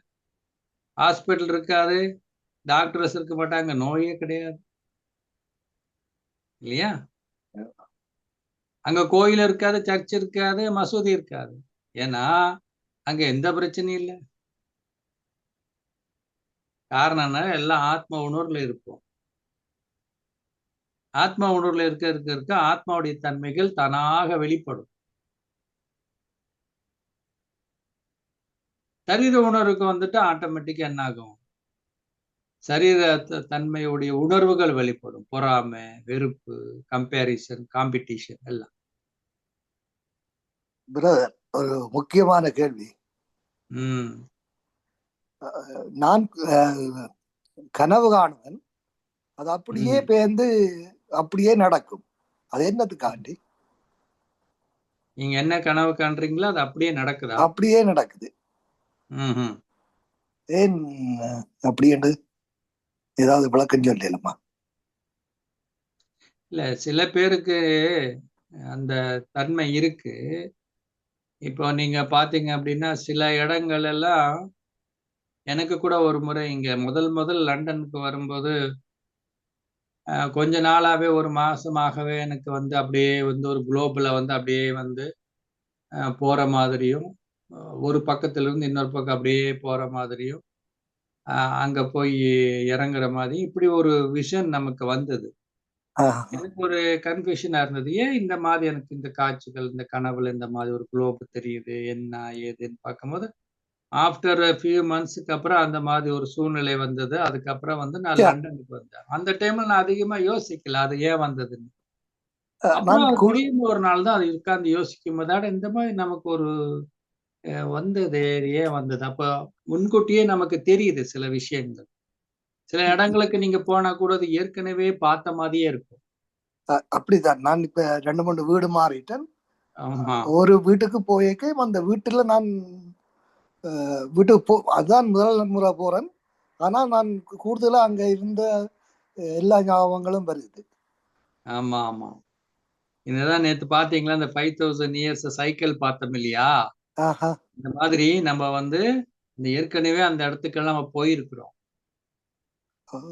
அந்தந்த இடத்துக்கு இருந்திருக்கிறோம். ஆனா என்ன ஆயிட்டது, வெகுகாலமான தொட்டு நமக்கு மறைஞ்சு போச்சு. அது எப்படி நம்ம வந்து ஊரை விட்டு ரொம்ப காலம் ஆயிடுச்சுன்னு வச்சுக்கோங்களேன். அந்த பிறகு 50 வருஷம் கழிச்சு கூட இப்ப நீங்க உங்க ஊருக்கு போறீங்க அப்படின்னா, அந்த ஊருக்கு போக போக போக உங்களுக்கு ஞாபகம் வந்துடும். ஓ, இங்க ஒரு மரம் இருக்கும், அதுக்கப்புறம் நம்ம ஸ்கூல் வரும், அதுக்கப்புறம் அந்த தெரு வரும் இல்லையா? அது பழக்கப்பட்டது. ஏன்னா அது ஏற்கனவே நீங்க இருந்திருக்கீங்கல்ல அங்க. அங்க இருந்திருக்கலாம். இப்ப நான் இப்ப நீங்களே வந்து நோபேக்கு மாறிட்டேன். இப்போ ஒண்ணும் வேண்டாம். இப்போ வந்து உங்க ஊர்ல இருந்து ஒருத்தர் வந்து சொல்றாரு, பா அந்த சின்ன வயசுல அந்த நம்ம கூட படிச்சுட்டு இருந்தால அந்த 5ஆவது கிளாஸ்ல நம்ம பையன் லாஸ்ட் பெஞ்சில் உட்கார டக்குன்னு ஞாபகம் வராதுல்ல. கூடுதலா ரொம்ப காலம் இருந்திருக்கும், மறந்துருப்போம். அப்ப நீங்க ரொம்ப அமைதியா உட்கார்ந்து அப்படியே உங்களுடைய மனசை அப்படியே கொண்டு போய் அந்த ஸ்கூலை விசுவலைஸ் பண்ணி அந்த சின்ன வயசுல அந்த அந்த ஸ்கூல்ல படிச்ச மாதிரி அந்த காட்சி நீங்க மனசுக்குள்ள அப்படியே எமர்ஜ் பண்ணீங்கன்னு வச்சுக்கோங்க, அது வேற டக்குன்னு நினைவு வந்துடும். ஓ, அந்த பையனை தான் சொல்றியான்ற மாதிரி அது நினைவு வரும். ஆனால் நான் ஏன்னா அங்க ஏற்கனவே இருந்த தொட்டு தானே ஞாபகம் வருது, உள்ள மறைஞ்சிருக்குது இல்ல. நான் வந்து இருக்கே இல்லை, இப்ப நோர்வேல வந்து இருக்கே இல்லை. ஒரு வீட்டுல வந்து இன்னொரு வீட்டுக்கு போய் மாறின உடனே அந்த வீடு எனக்கு முதல் இல்ல, அந்த 5000 இயர்ஸ்க்கு முன்னாடி நீங்க அங்க இருந்திருக்கிறீங்க. உங்களோட ஆத்மா முந்தி அங்க இருந்திருக்கு. ஆமா, ஓகே. இங்கதான் ஆத்மா. அதுதான் நான் சொல்றேன். எப்படி அத சொல்லும் போது இப்ப இறைவன் அதான் சொல்றாரு. இப்ப நம்ம மறந்துட்டோம், இப்ப நம்ம இந்த சைக்கிளையே மறந்துட்டோம். ஓகே. அப்ப இறைவன் அதான் நினைவூட்டுறாரு. ஆத்மாவே நீ எங்க இருந்த? மேல சிவலோகத்துல என்கிட்ட இருந்தேன்னு. நான் சிவலோகத்துல இருந்தேன். ஏன்னா 5000 இயர்ஸ் ஆயிப்போச்சு, சுத்தமா மறந்துட்டோம். அப்ப இறைவன் சொல்றார், நீதான் சொர்க்கத்துல இருந்த, நீதான் தேவதையாக இருந்த, தேவியாக இருந்த, தேவனாக இருந்த. 33 கோடி தேவர் யார்? அது நீ தான்றார். 33 கோடி தேவர்கள் எங்க போயிட்டாங்க? பிறவை எடுத்து எடுத்து எடுத்து இப்ப சாதாரணமா நம்ம ஆயிட்டோம். ஓகே. அப்போ நமக்கு நினைவூட்டுறாரு இல்லையா? ரொம்ப காலம் ஆகி போச்சு இல்ல, நினைவு மறந்து போச்சு. ஆன்மா ஆன்மா இங்க உலகத்துல இங்க இருந்து பிரிஞ்சு திரும்ப இதுக்குள்ளேயே தான் அடுத்த பிறவி எடுக்குதா அல்லது மேல போட்டு வந்தா எடுக்குதா? நல்ல கேள்விதான். ஆத்மா இப்போ இத வந்து இன்னொன்னு சொல்றாங்க பாருங்க, இந்த உலகத்தை வந்து கர்மக்ஷேத்திரம்ன்றாங்க இல்லையா? கர்மக்ஷேத்திரம்னா காரியாலயம், ஆபீஸ், அலுவலகம்னு சொல்றாங்க. ஏன் இது கர்மக்ஷேத்திரம் அப்படின்னா, இப்ப நம்ம ஆபீஸ்க்கு எங்கிருந்து வருவோம்? வேலைக்கு எங்கிருந்து போறோம்? வீட்டில இருந்து போறோம். கரெக்டு தானே? இப்ப வீட்டில இருந்து நம்ம வேலைக்கு போய் 1 மணி நேரத்துல திரும்பிடுவோமா என்ன? ஒரு முழு நேர வேலைன்னா காலையில போனா சாயங்காலம் வருவோம் இல்லையா? 5:30 6 மணிக்கு தான் வீட்டுக்கு திரும்பும். கரெக்டு தானே? அப்போ ஆத்மா நம்மளுடைய வீடு எதுங்க? மேல சிவலோகம். வீடு பேர் அடைய வேண்டும் அப்படின்றாங்க இல்லையா? வீடு, அதான் வீடுனால ஓய்வு, ரெஸ்ட், அப்படிதானே? வீட்டுனா ரிலாக்ஸ், ஓய்வு, ரெஸ்ட். அப்ப நம்ம எங்க இருக்கிறோம்? மேல இருக்கோம். அப்ப இந்த பூமின்றது என்னது? கர்மக்ஷேத்திரம். என்னது? ஆபீஸ், நம்ம வேலை செய்யக்கூடிய இடம். அப்ப நம்ம வந்தோம். எப்ப வந்தோம்? காலையில தானே வரோம். பொதுவா ஆபீஸுக்கு போனா கூட காலையில போவோம் இல்லையா? ஏர்லி மார்னிங் போறோம். அப்ப எப்படி போவீங்க? நல்லா ஃப்ரெஷ்ஷா குளிச்சு, நல்லா நீட்டா ட்ரெஸ் பண்ணி நீட்டா போவீங்க, அப்படிதானே? அப்போ மேல இருந்து இந்த காரியாலயம், இந்த பூமிக்கு ஆபீஸுக்கு வரும் பொழுது ஆத்மா ஃப்ரெஷ்ஷா இருக்கு. எல்லா குணங்கள், எல்லா சக்திகளும், ஆத்மா தூய்மையா நல்லா கிளீனா நீட்டா இருக்கு. அப்ப இங்க வரும் பொழுது அந்த காலகட்டம் தான் சொர்க்கம். அதான் கோல்டன் ஏஜ், அதான் காலை பொழுது இல்லையா? அப்ப காலை பொழுதுல நம்ம அப்படியே போகும்போது மதியம் வருது, அதான் சில்வர் ஏஜ். ஆனாலும் நம்ம காலையில் இந்த ஃப்ரெஷ்னஸ் இருக்குமா மதியானம்? கண்டிப்பா இல்ல. நம்ம விரும்பால கூட நம்ம மேல இருந்து கீழே வந்த பிறகு நம்ம அலுவலகத்துல இருக்கும்போது துணி போட்டிருக்கிறோம், சாப்பிடுறோம், கொள்றோம், பேசுறோம். நமக்கே அறியாம நல்லா வாஷ் பண்ணி புது துணி தான் போட்டு வந்திருக்கு. ஆனா அதுல டஸ்ட் நமக்கு கண்ணுக்கு தெரியாது. பார்த்தா நல்லா தான் இருக்கும். நல்லா இருக்கு, ஃபர்ஸ்ட் கிளாஸ் இருக்கு. 1 hour ஆச்சு, ஓகே. ஆனாலும் நமக்கு பாக்குறதுக்கு புது துணி தான் போட்டிருக்கிறோம். ஆனா நமக்கே கண்ணுக்கு தெரியாம டஸ்ட் எல்லாம் அது மேல படிஞ்சிட்டு இருக்குது. கண்ணுக்கு தெரியல, அவ்வளவுதான். பட் எல்லாரும் கேட்டா ஓகே. ஆத்மா வரும்போது அப்படி இருக்கு. ஆனா ஆத்மா கொஞ்சம் கொஞ்சமா அப்படியே மைன்யூட் லெவல்ல ஆத்மா சக்திகளை, குணங்களை இழக்கு. ஆனால் நல்லாதான் இருக்கும். கோல்டன் ஏஜ் முடிஞ்சது காலை நேரம், அப்புறம் மதிய நேரம் சில்வர் ஏஜ் வரும். சரி, மதியம் கூட ஓகே, திரும்பி வேலை பாக்குறீங்க சரியா? சாயங்கால நேரம் வருது, டயர்ட் ஆகுமா ஆகாதா? துணி அழுக்காகுமா ஆகாதா? இல்லையா? அப்பவும் உங்களை விடல இல்லையா? அப்பவும் கூட சாயங்காலம். ஆனா 7 மணி ஆகுது, 8 மணி ஆகுது, 9 மணி, 10 மணி ஆனா என்ன ஆகும்? நல்லா இருட்டிடுது. காலையில இருந்து வேலை செய்யறோம், டயர்ட் ஆயிடுது இல்லையா? அப்பதான் தோணுது, அப்பா விட்டா போதுப்பா அக்கடான்னு போய் வீட்டுல ரெஸ்ட் எடுக்கணும்னு தோணும். அதே மாதிரிதான் ஆத்மாவும் வந்தது, ஃப்ரெஷ்ஷா வந்தோம். கோல்டன் ஏஜ், சில்வர் ஏஜ் நல்லா என்ஜாய் பண்ணோம், நல்லா இருந்தது. அப்புறம் திரேத்தியாகம் வந்தது, மாலை நேரம் கொஞ்சம் கொஞ்சமா ஆத்மா, அப்பதான் பக்தி ஸ்டார்ட் ஆகிடுச்சு. நேற்று பார்த்தோம் இல்லையா? ஆத்மாக்கு டயர்டு வரும்போதுதான் என்ன பண்றோம்? கடவுளை நினைக்க ஆரம்பிக்கும். அப்படியே துவாபர யுகம் முடியுது இல்லையா? செம்பு யுகம், இப்ப கலியுகம் வந்துட்டு. இப்ப ஆத்மா என்ன ஆயிடுச்சு? இரவுல என்ன தெரியும்? என்ன பொருள் எங்க இருக்குன்னு தெரியுமா? ஒன்றும் தெரியாது. நான் யாரு, இறைவன் யாரு, எனக்கு ஏன் இந்த வாழ்க்கை, ஏன் இந்த உலகம் எப்படி இருக்குன்னு எதுக்குமே நமக்கு தெரியாது. முட்டி மோதிட்டு இருக்கும். அவ்வளோ டயர்ட் ஆயிட்டோம். இப்பதான் வீடு திரும்புறோம். அப்போ ஆத்மா வந்த உடனே மேல போகிறது. ஆத்மா எப்படி கர்மஷேத்துல இருக்கிற மாதிரி இந்த 5000 வருஷம் கம்ப்ளீட் பண்ண பிறகுதான் மேல போறோம்.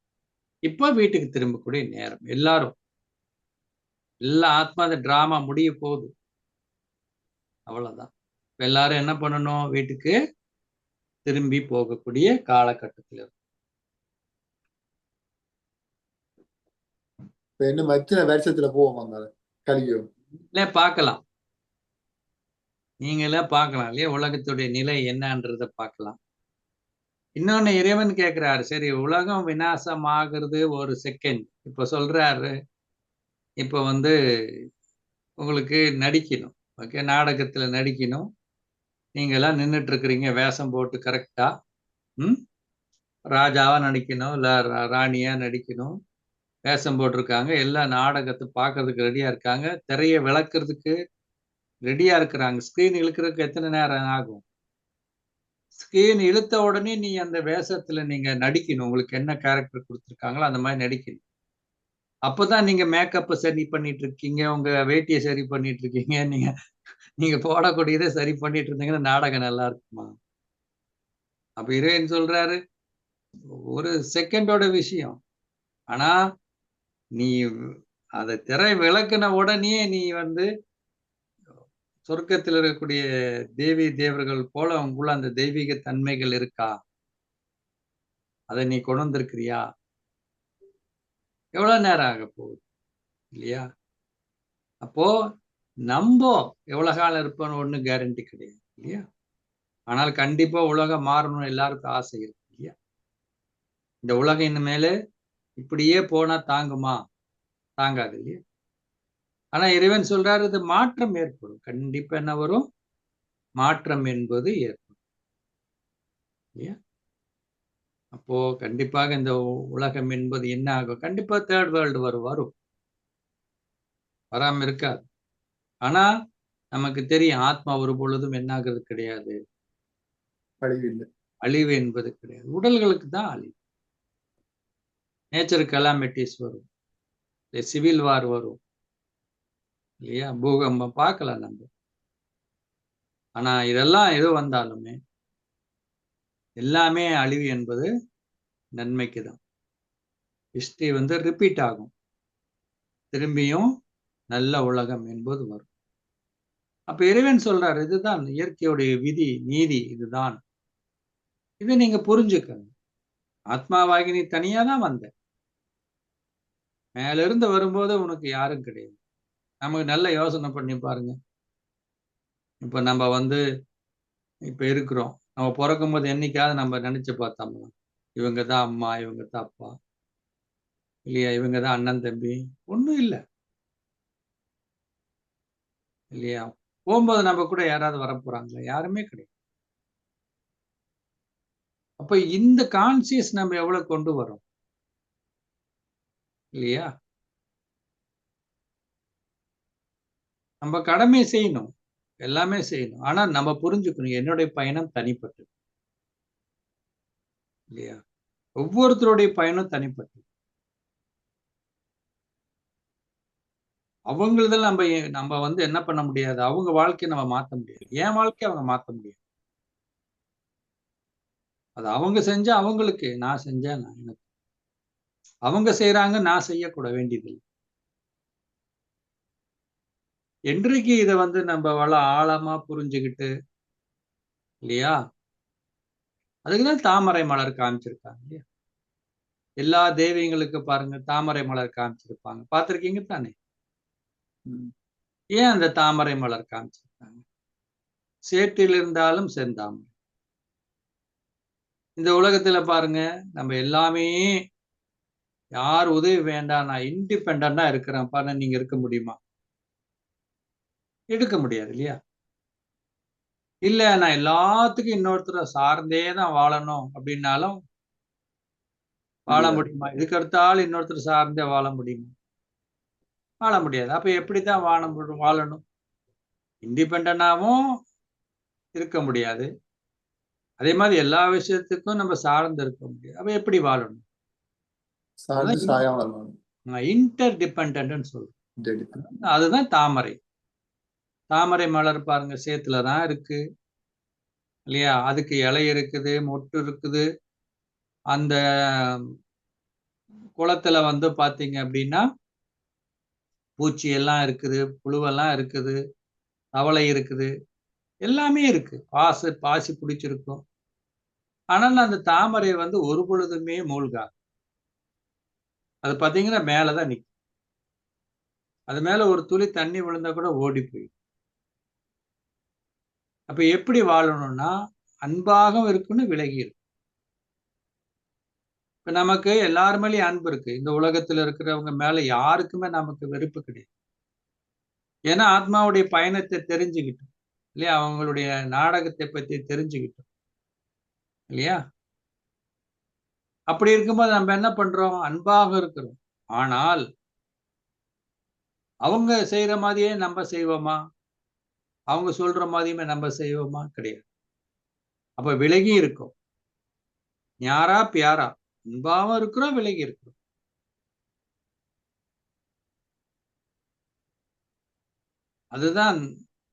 அதுக்குதான் பாருங்க தேவர்களுக்கு சொல்லுவாங்க கமல கண் இல்லையா, கமல வாய், கமல ஆசனம், கமல பாதம்ன்றாங்க. எந்த தேவிய கூட காமிச்சீங்கன்னா பாத்தீங்கன்னா தாமரை மலர் மேல காமிச்சிருப்பாங்க, பார்த்திருக்கீங்க தான். செந்தாமரையில் வீட்டு இருப்பாள் அப்படின்னு எல்லாம் சொல்ற, வெண்தாமரை. ஏன் எத்தனையோ மலர்கள் இருக்குது, அப்படி இருக்கும்போது ஏன் வந்து தாமரை மலர் காமிக்கணும் ஒரு கேள்வி வரணுமா இல்லையா.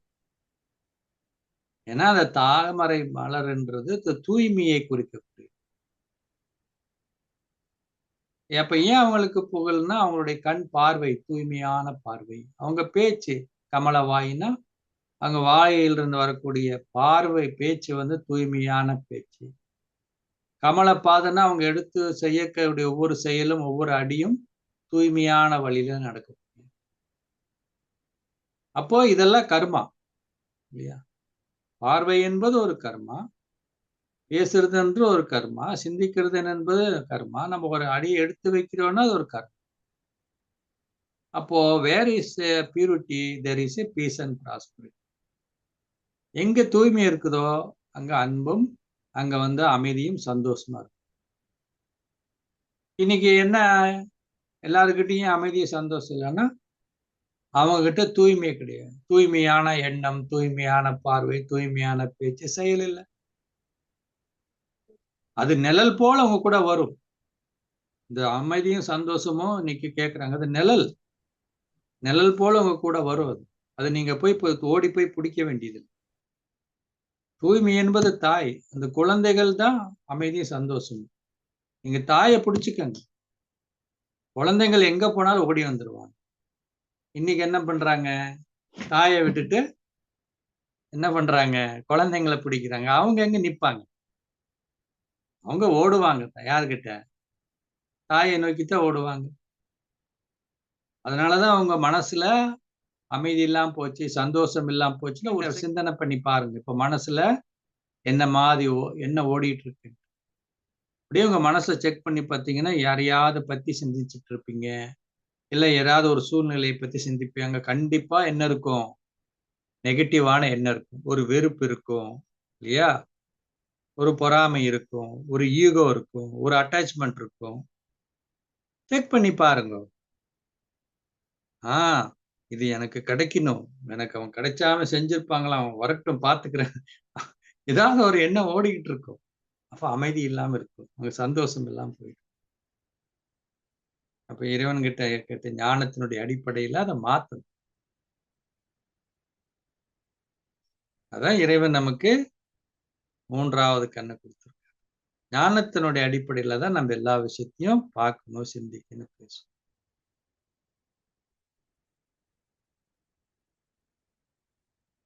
அதனால இன்னைக்கு கர்மாத்தோடைய பாடத்தை உங்களுக்கு மேக்சிமம் எடுத்திருக்கு இல்லையா? அதனால மனிதாத்மா மனிதனாகத்தான் பிறக்கும். அம்மா அப்பா செய்தது பிள்ளைகளுக்கு போகாது இல்லையா? நம்மளுடைய கூட வர்றது நம்மளுடைய குணாதிசயமும் நம்மளுடைய கர்மாவும் தான் இல்லையா? பரிகாரம் என்ற பெயர்ல நம்ம செஞ்சதுக்கு மாத்திரம் நம்ம டேலி பண்ணிருந்தா முடியாது இல்லையா? பயப்பட தேவையில்லை இல்லையா? இன்னொருத்தரை குற்றம் சாட்ட தேவையில்லை. பயப்படாம இருங்க, சந்தோஷமா இருங்க இல்லையா? யாரையும் பிளேம் பண்ண வேண்டியது. என்ன பண்ணணும்? நம்மளுடைய வேலை என்ன? நம்ம ஆத்மா நல்ல கர்மம் செய்யறோமா, நல்ல எண்ணம் இருக்கா, நல்ல செயல் இருக்கா, நல்ல பேச்சு இருக்கா? கர்மா தான் விதை. விதைய போடுங்க பூமியில இல்லையா? நம்ம பார்க்கலாம், வாழ்க்கையில நல்லதே நடந்துட்டு இருக்கும், கெட்டது நடக்கும். கெட்டதே நடக்கும்போது நல்லது நடக்கும். ஏன் மாறி மாறி நடக்கும்? அப்படின்னா பூ விதையை விதைச்சிருப்போம், இடையில கொஞ்சம் முள்ளு விதையை விதைச்சிருப்போம், திரும்பி பூ விதையை விதைச்சிருப்போம். அப்ப அந்த டைமுக்கு அதாவது வருது. அப்ப வாழ்க்கையில கஷ்ட காலங்கள் வரும், அப்புறம் நல்லது நடக்குது. நல்லதே நடந்துட்டு இருக்கும், திரும்பி கஷ்டம் இல்லையா? ஏன்னா நம்ம விதைக்கக்கூடிய விதையினுடைய அறுவடை தான். வினை விதித்தவன் வினை இருப்பான், திணை விதித்தவன் திணை இருப்பான் அப்படின்னு சொல்லப்படுது இல்லையா?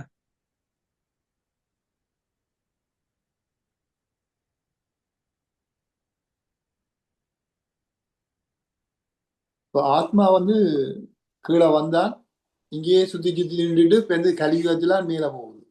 ஆமா, எல்லாரும் இப்ப கூண்டோட கைலாசன்ற மாதிரி இப்ப நாடகம் ரிப்பீட் ஆக போகுது. இப்ப எல்லாருமே ரிட்டர்ன் ஜேர்னி. எல்லா ஆத்மாக்களுக்கும் இப்ப எந்த சக்தியும் கிடையாது. ஆத்மா இப்போ எண்டுக்கு வந்துட்டது. எல்லா ஆத்மாவும் டயர்ட் ஆகி போச்சு. அப்போ இப்ப வீட்டுக்கு திரும்பக்கூடிய நேரம் இல்லையா?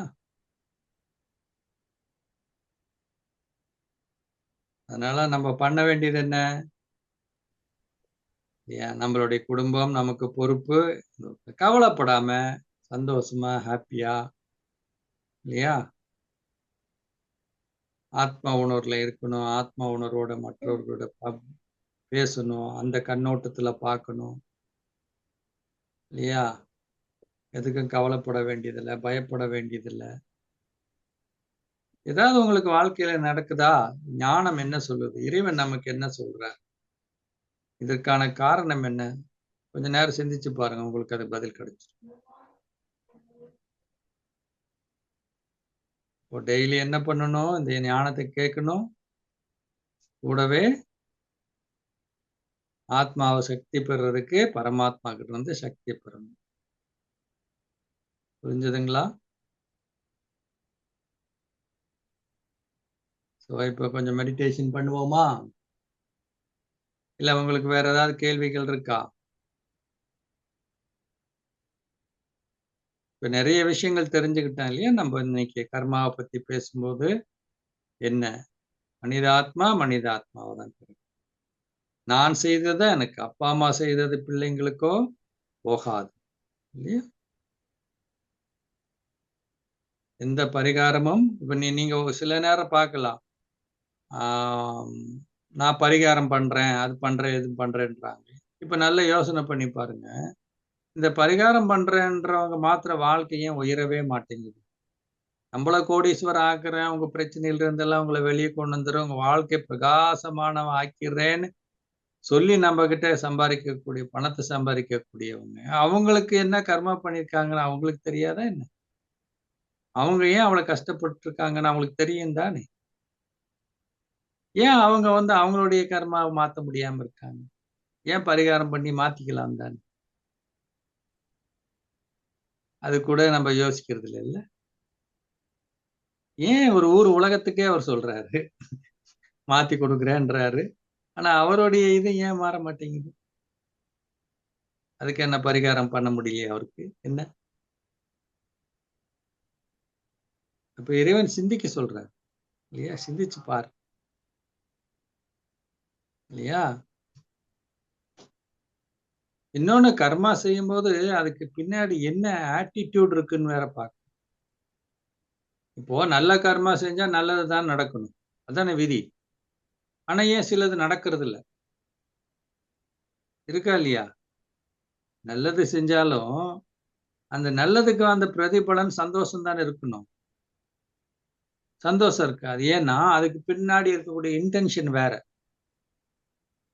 இப்ப சில பேர் என்ன பண்றாங்க, ஏழைங்களுக்கு ஹெல்ப் பண்ணுவாங்க, செய்வாங்க. ஆனால் அவங்க ஏன் செய்யறாங்கன்னா அவங்களுடைய பெயர் வேணும், புகழ் வேணும் இல்லையா? அப்படின்றது பின்னாடி அவருக்கு என்ன இருக்கு? உள்நோக்கம் வேற. அப்ப அந்த உள்நோக்கம் என்பது வேற.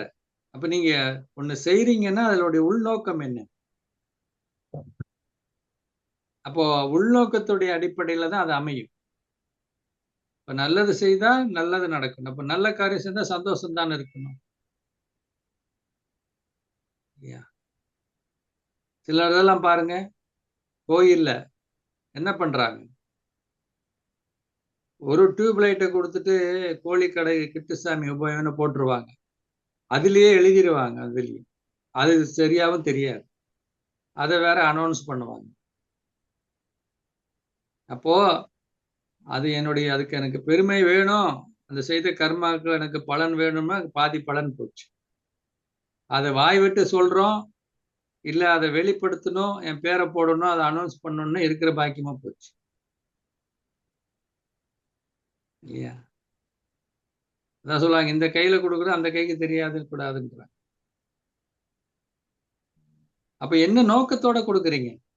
ஒரு ஒரு சேவை மனப்பான்மையில கொடுக்குறீங்களா? அதுக்கு பின்னாடி இருக்கக்கூடிய இன்டென்ஷன் என்ன? அதோடைய நோக்கம் என்ன? உண்மையாக உதவி பண்ணுன்ற நோக்கமா, இல்ல எனக்கு பெயர் புகழ் வேணும் அப்படின்ற நோக்கமா? அதுவும் இருக்கு.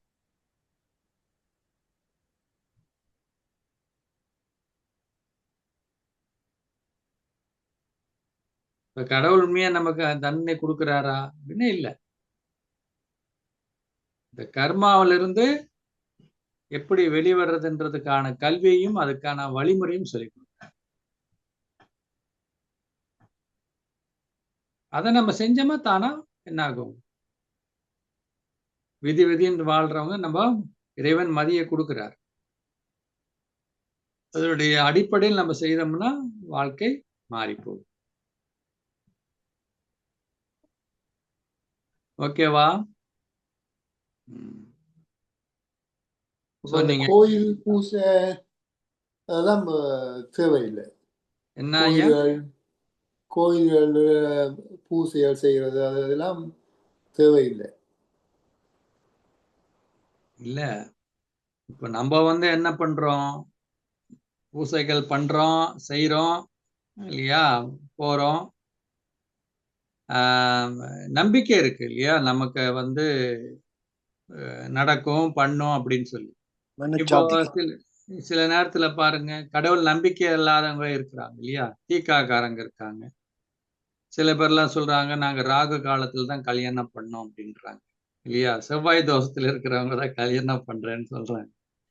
9 பொருத்தம் பார்த்து பண்ணவங்க, எல்லாம் பண்ணி பார்த்தவங்க இன்னைக்கு நிலைமை என்னன்னு உங்களுக்கு தெரியும் இல்லையா? அப்போ எண்ட் ஆஃப் த டே என்ன? நீங்க என்ன வேணா செய்யலாம், ஆனால் எண்ட் ஆஃப் த டே உங்க கர்மா எவ்வளவு உயர்ந்தது கர்மாவா இருக்கு, உங்க எண்ணம் எப்படி இருக்குது, உங்களுடைய செயல் இருக்குது, பேச்சு இருக்குது இல்லையா? இப்ப வந்து ஒருத்தர் வந்து கோயிலுக்கு எக்கச்சக்கமா டொனேஷன் கொடுப்பாரு. நீங்க பார்க்கலாம் திருப்பதில எல்லாம் வைரமான என்ன போட்டிருப்பாங்க, வைரத்திலான இத வந்து பெருமாளுக்கு குடுத்தாங்க. எத்தனையோ கோடி மதிப்புள்ளது. அப்படியெல்லாம் சொல்லி என்னென்னவோ த முருகனுக்கு வேல் வச்சாங்கன்னு. எல்லாம் ஓகே தான். ஆனா நீங்க பக்கத்து உங்க சொந்தக்காரங்க அவங்க சொத்து பிரிக்கும்போது நீ அவங்களுக்கு விட்டு குடுத்தியா? அவங்களும் சேர்த்து அபகரிச்சியா? சரி, நீ வச்சிருக்கிற உன்னுடைய கடையோ, இல்ல உன்னுடைய வியாபாரமோ, இல்ல உன்னுடைய ஃபேக்டரிலயோ, அங்க இருக்கிற எம்ப்ளாயீஸ்க்கு நீ சரியான சம்பளம் குடுக்குறியா? அவங்க உழைப்புக்கு ஏத்த ஊதியம் குடுக்குறியா?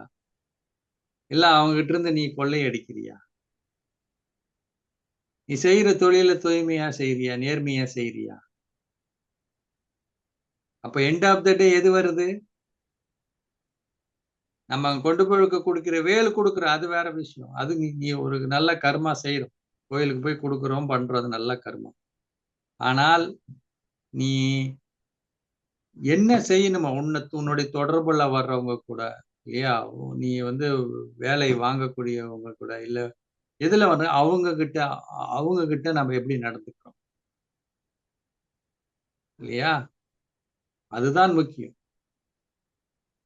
கடவுளே வள்ளல் தானே! நமக்கு குடுக்கக்கூடியவர் தானே! இல்லையா? அவருக்கு நமக்கு எதுக்கு நம்மளது வேணும் அவருக்கு. ஒரு அம்மா, அப்பா இருக்கிறீங்க. பிள்ளைங்க நல்லா இருக்கணும்னு தான் நீங்க நினைப்பீங்க. அப்படிதானே? ஆனா அந்த பிள்ளை வந்து அ என்ன வேணா பண்றாரு. ஊர்ல எல்லாம் போய் வம்பு இழுத்துட்டு வர்றாரு. எல்லாம் பண்றாரு. ஆனா சாயங்காலம் ஆனா அவங்களுக்கு ஒரு நல்ல சட்டையும், அம்மாவுக்கு ஒரு புடவையும், நல்லா அல்வாவும், நல்லா சாப்பிடுற பொருளும் வாங்கிட்டு வந்து குடுத்துட்டு, அப்பா, அம்மா அப்படின்னு ரொம்ப கொஞ்சுறாரு. ஆனா ஊரே வம்பு பண்ணிட்டு இருந்திருக்கு. நீங்க சந்தோஷப்படுவீங்களா? சந்தோஷப்படுவீங்களா? தள்ளி உட்கார்றா. ஊர்ல போயி பேர கெடுத்து எல்லாம் வம்பு பண்ணிட்டு வந்திருக்கான். கடைசில ஆனா என்ன பண்ற? சட்டையும், புடவையும் கொண்டாந்து குடுத்து, இது கொண்டாந்து குடுத்து என்ன வந்து இது பண்ண பார்க்கிறியா? அப்படித்தானே சொல்லுவோம். உன்னோடது யாருக்கு வேணும்னு தானே சொல்லுவோம். ஆனா உங்க பையன் ரொம்ப நல்ல பையன். சரியா? நல்ல பேர் எடுக்கிறாரு. எப்பவாவது ஒரு நாள் உங்களுக்கு ஒரு பொறந்த நாள் வருது, ஒரு நல்ல நாள் வருது. ஒரு ஷர்ட் எடுத்துட்டு வந்து, "அப்பா இந்தாங்க, உங்க பொறந்த நாளுக்கு இல்ல இன்னைக்கு நான் சம்பளம் வாங்கியிருக்கேன். இந்தாங்க." நீங்க என்ன பண்ணுவீங்க?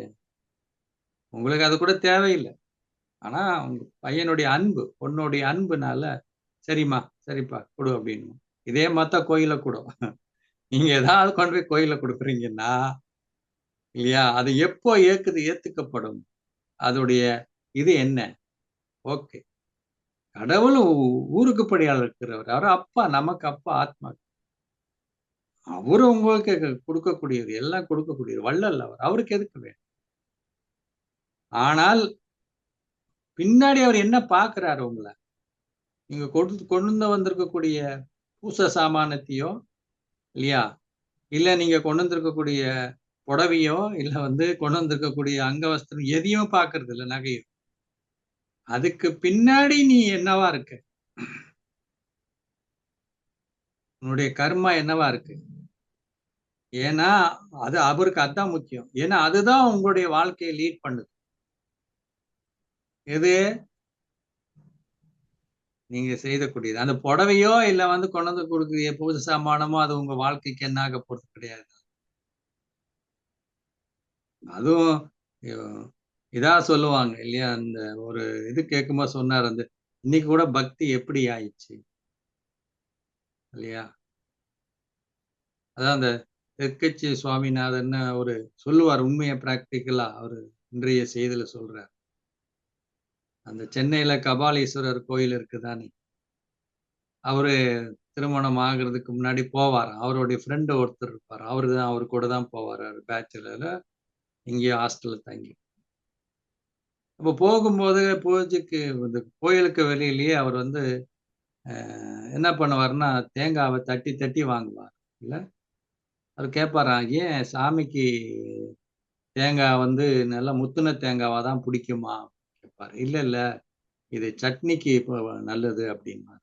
இப்போ வாங்கும் போதே அங்க கடவுளுக்கு படைக்கிறது இல்லை, இது சட்னிக்கு நல்லாதான் இருந்தா ஆகுமா அப்படின்னு. என்னது கடவுளுக்கு உகந்ததா அப்படின்னு கேட்டு இவர் சொல்வார்கள் சட்னிக்கு உகந்தது.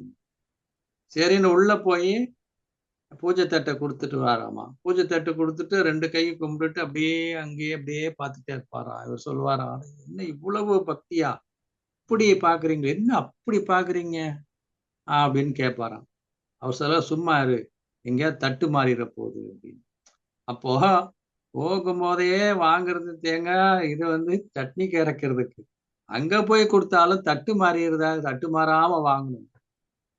இப்படி உள்நோக்கமே வேறையா இருக்கு இல்லையா? அதுபோல கடவுளை வர நல்ல ஏமாத்துறமா பக்தி இல்ல, ஏமாத்துறமா இல்லையா? நான் ஒரு 5000 பவுண்டுல ஒரு வியாபாரம் பண்ணுவேன். எனக்கு ஒரு வருஷத்துல இல்லையா 50,000 பவுண்டு லாபம் வரணும். அப்புறம் உனக்கு 2000 பவுண்டுக்கு ஒரு வேல் வைக்கிறேன். பிசினஸ் பண்றோமா இல்லையா?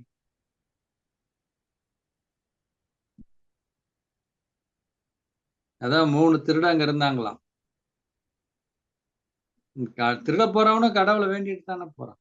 கடவுளே இன்னைக்கு போகணும், மாட்டாம வரணும், யார் கையிலயும் இன்னைக்கு நல்லா திருடிட்டு வரணும் எல்லாரும். அப்போ 3 திருடங்கிட்ட கடவுள்கிட்ட ஒரு ஒப்பந்தம் போட்டுக்குவோம் இல்லையா? ஏன்னா அவர் தான் நமக்கு உதவி பண்றாரு இல்லையா? இப்போ முதல் திருடன் சொன்னானா, சரி என்ன ஒப்பந்தம் போடணும்? நான் ஒரு வட்டம் போடுறேன், இந்த வட்டத்துக்குள்ள காசெல்லாம், நான் திருடுற காசெல்லாம் மேல தூக்கி போடுவேன், வட்டத்துக்குள்ள உழுகிறதெல்லாம் நான் கடவுளுக்கு கொடுத்துருவேன், வெளியில விழுறதெல்லாம் நான் எடுத்துப்பேன், தான் பங்கு அப்படின்னா. 2வது திருடன் சொன்னானாமா, நான் அப்படியெல்லாம் பண்ண மாட்டேன், நீ என்ன பண்ணுவ? அவன் சொன்னானா, வட்டத்துக்குள்ள உழுகிறதெல்லாம் நான் எடுத்துக்குவேன், வெளியில இருக்கிறதெல்லாம் கடவுளுக்கு கொடுத்துருவேன். முதல்ல இருக்கிறவன் சொன்னா, வட்டத்துல உழுகிறதுக்கெல்லாம் என்ன பண்றேன், கடவுளுக்கு கொடுத்துட்றேன். இவன் என்ன சொல்றான், நான் உள்ளுக்குள்ள உழுக்கிறதெல்லாம் நான் எனக்கு எடுத்துட்டு வெளியில கடவுளுக்கு கொடு. 3வது ஆள் சொன்னானா என்னன்னு, ஏண்டா கடவுளுக்கு கூட கணக்கு பாக்குறீங்களா நீங்களா? நான்லாம் அதெல்லப்பா, வட்டமெல்லாம் போட மாட்டேன், நான் மேல தூக்கி போடுவேன், கடவுள் எவ்வளவு வேணும்னா அவர் எடுத்துக்கிட்டோம், அப்புறம் எனக்கு மேல மீதியை கீழே போடட்டும், நான் எடுத்துக்கிறேன் நானும். இந்த மாதிரி பக்தி கூட என்ன ஆகி போச்சுங்க இன்னைக்கு இல்லையா? ஸோ உண்மையா பார்க்க போனா, இப்ப பாருங்க, கடவுளை திட்டுறவங்க இல்லையா, என்ன வேணா கடவுள் இல்லைன்றவங்க நல்லா தானே இருக்காங்க. ஏன்னா அவங்களை நீங்க செக் பண்ணி பார்த்தீங்கன்னா அவங்களுடைய செயல் இல்லையா, யாரையும் அவங்க பழி வாங்குறதோ அவங்களை கெடுக்கிற மனநிலை இருக்காது. ஆனா சாமி சாமின்னு சொல்லிட்டே இருந்துட்டு செய்யக்கூடிய கர்மம் எல்லாம் எப்படி இருந்தா எப்படி? இதை ஆழமா புரிஞ்சு. அப்போ இறைவன் எங்க நம்ம வாழ்க்கையில வர்றாருன்னா, அந்த நல்ல கர்மங்களை செய்யறதுக்கான சக்தியை நமக்கு இல்லையா, அந்த வழியை காட்டி அந்த சக்தியை நமக்குள்ள நிரப்பி நல்ல கர்மங்களை பண்ண வைத்து நம்ம வாழ்க்கை மாத்துறாரு. அதுதான் அவருடைய டியூட்டி, அதுதான் அவருடைய வேலை. அவரா மாத்துறாருன்னா இல்ல. ஏன்னா கர்மத்து விதி என்னன்னா, யார் செய்யறாங்களோ அவங்களுக்கு பலன் போயிடும். உங்களுக்கு பதில் அவர் செஞ்சுட்டாருன்னா பலன் உங்களுக்கு கிடைக்குமா என்ன? உங்க வாழ்க்கை மாறுமா என்ன? மாறாது இல்ல. அதான் கரன் கராவனார் அப்படின்னு சொல்ற இறைவனை. செய்பவரும் செய்பவரும் யாருன்னா இறைவன். அதனாலதான் அந்த பழக்கம் இருக்கு நம்மளுடைய பண்பாட்டுல. ஒரு கோயிலுக்கு போறோம், எங்காவது போறோம்னா யாசிக்கிறவங்க கையில நம்ம டைரக்டா காசு போடுறது இல்லை. நம்ம கூட கூட்டிட்டு வர குழந்தைங்க இருக்குது, 1 வயசோ 2 வயசோ இருக்குது, பிஞ்சு குழந்தை இருந்தா கூட அந்த குழந்தை கையில காசை கொடுத்து நீ போடுமான்றோம். ஏன்னா செய்யறது யாரு? நீங்க தான். காசு யாருது? உங்களுது தான். ஆனா யார் கையில கொடுத்து செய்ய வைக்கிறீங்க? உங்களுடைய பிள்ளைகள் கையில். ஏன்னா அந்த பிள்ளையோ கை மூலியமா அதை செய்யும் போது பலன் யாருக்கு போகுது? பிள்ளைக்கு போகுது. அதான் இறைவன் சொல்றாரு, நான் செய்ய மாட்டேன். ஏன்னா செஞ்சா பலன் உனக்கு கிடைக்காது. அப்ப நீ செய்யி, நீ செய்யி, நீ செய்யுங்கிறாரு. நீ நல்லது சிந்திச்சு சிந்தனை பண்ணு, நல்லத பேசு, நல்லத பாரு, நல்ல உள்நோக்கம் வையி, நல்ல கர்மங்கள செய்யு. அப்படி செஞ்சுட்டே போனோம்னா பலன் யாருக்கு கிடைக்கும்? நம்ம செஞ்ச அதுக்கப்புறம் கூட இறைவன் நான் தான் உனக்கெல்லாம் சொல்லிக் கொடுத்தேன். நான் தான் இதெல்லாம் விதியெல்லாம் சொல்லிக் கொடுத்தேன். உனக்கு கிடைக்காது. உனக்கு இந்த பலன் கிடைக்க விடாம நான் தடுப்பேன்னா தடுக்க முடியாது. ஏன்னா கர்மத்துடைய விதி என்னன்னா யார் செஞ்சாங்களோ அதை அடைவாங்க.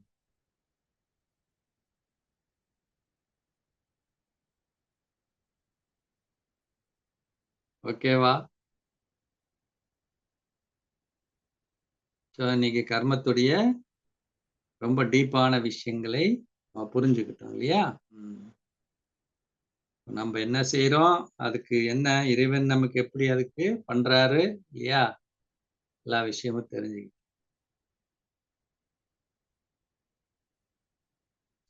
சரி, இப்போ கொஞ்சம் மெடிடேஷன் பண்ணுவோமா? ஒரு 5 மினிட்ஸ் இல்லையா? கர்மத்தின் அடிப்படையில நம்ம மெடிடேஷன் பண்ணலாம். நல்லா ரிலாக்ஸா உட்காந்துக்கங்க. நல்லா மூச்சை வந்து இழுத்து விடுங்க பார்க்கலாம். நல்லா சுவாசத்தை நல்லா மேலெடுத்து அப்படியே சுவாசத்தை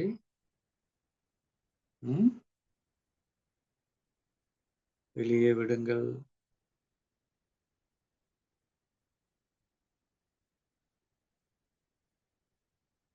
இல்லை, உங்களையே ஒரு கேள்வி கேளுங்கள். நான் யார்? நான் ஓர் ஆத்மா.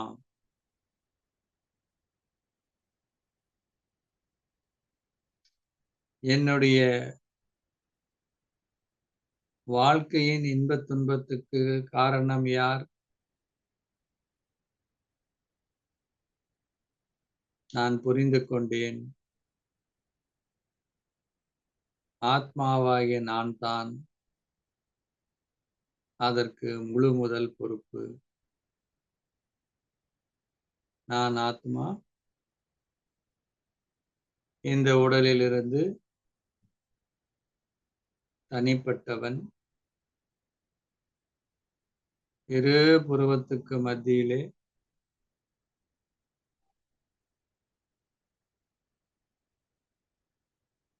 பிரகாசித்துக் கொண்டிருக்கின்றேன்.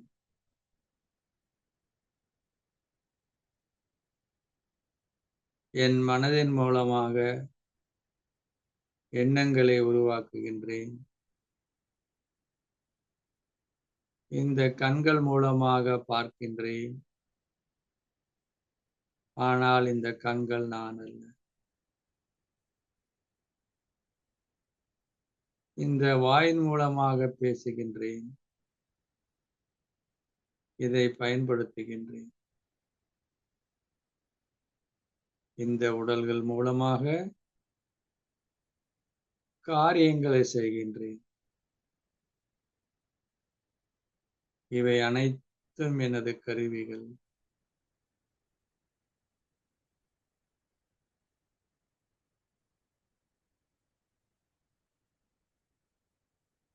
இவைகள் மூலமாக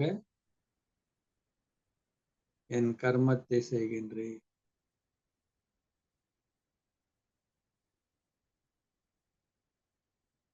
நான் இன்று புரிந்து கொண்டேன்.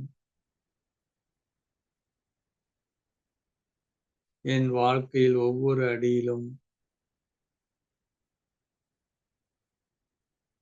எதுவெல்லாம் என்னை நோக்கி வருகின்றதோ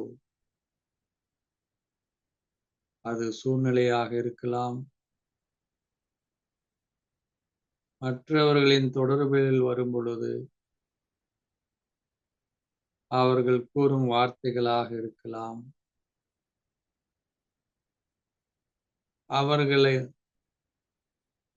அவர்கள் செய்யும் செயல்களாக இருக்கலாம். அவை அனைத்தும் நான் ஏற்கனவே செய்த கர்மத்தின் விளைவாக அது என்னை நோக்கி வருகிறது என்பதை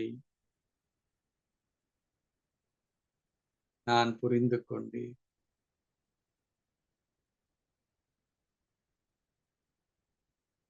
ஆகையால் ஆத்மாவாகிய நான்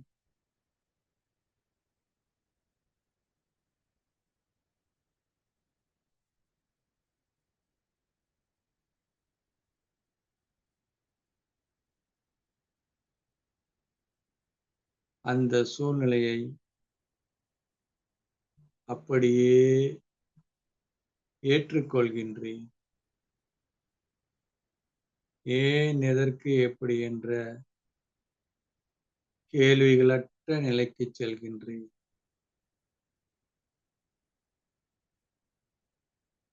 இந்த நிலைக்கு செல்லும் பொழுது என் மனது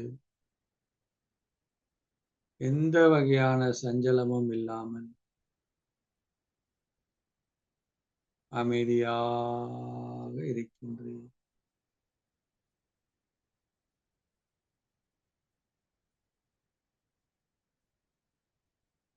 அடுத்ததாக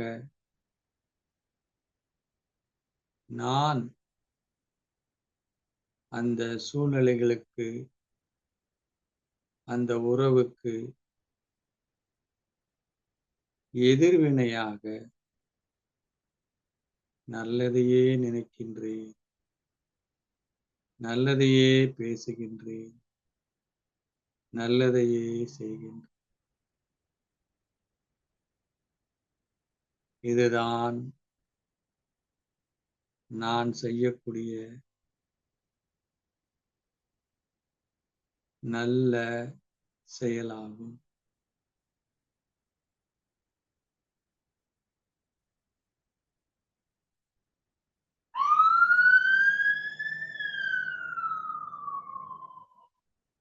இதன் மூலமாக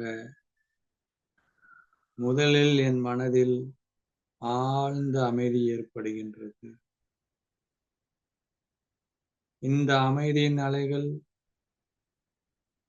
என் உடல் முழுவதும் பரவுகிறது. ஆகையால் என்னுடைய ஒவ்வொரு அங்கமும் அமைதியால் நிரம்பி புத்துணர்ச்சி பெறுகிறது. இதனால் என்னுடைய கெட்டுப்போன உறவு நல்ல ஒரு உறவாக மாறுகிறது. இப்படி நான் தொடர்ந்து செய்யும் பொழுது என்னுடைய வாழ்க்கை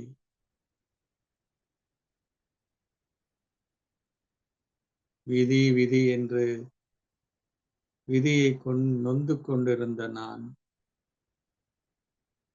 விதியை இறைவன் கொடுத்த பரமாத்மா, என் தந்தை கொடுத்த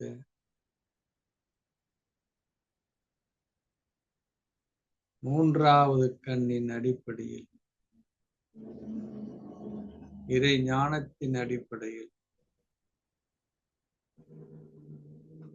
என் வாழ்க்கை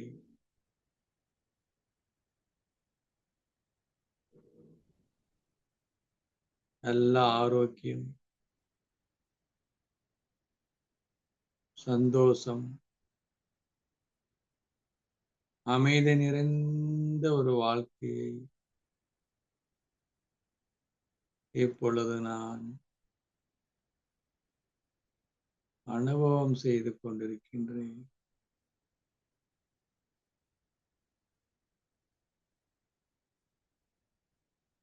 இன்று ஒரு அமைதியான ஒரு மனநிலையில் இருக்கின்றேன்.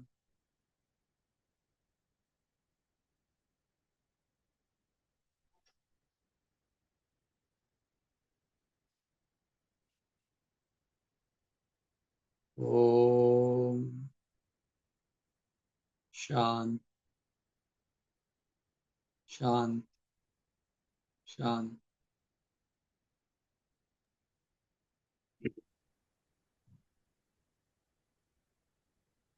ஓம் சாந்தி.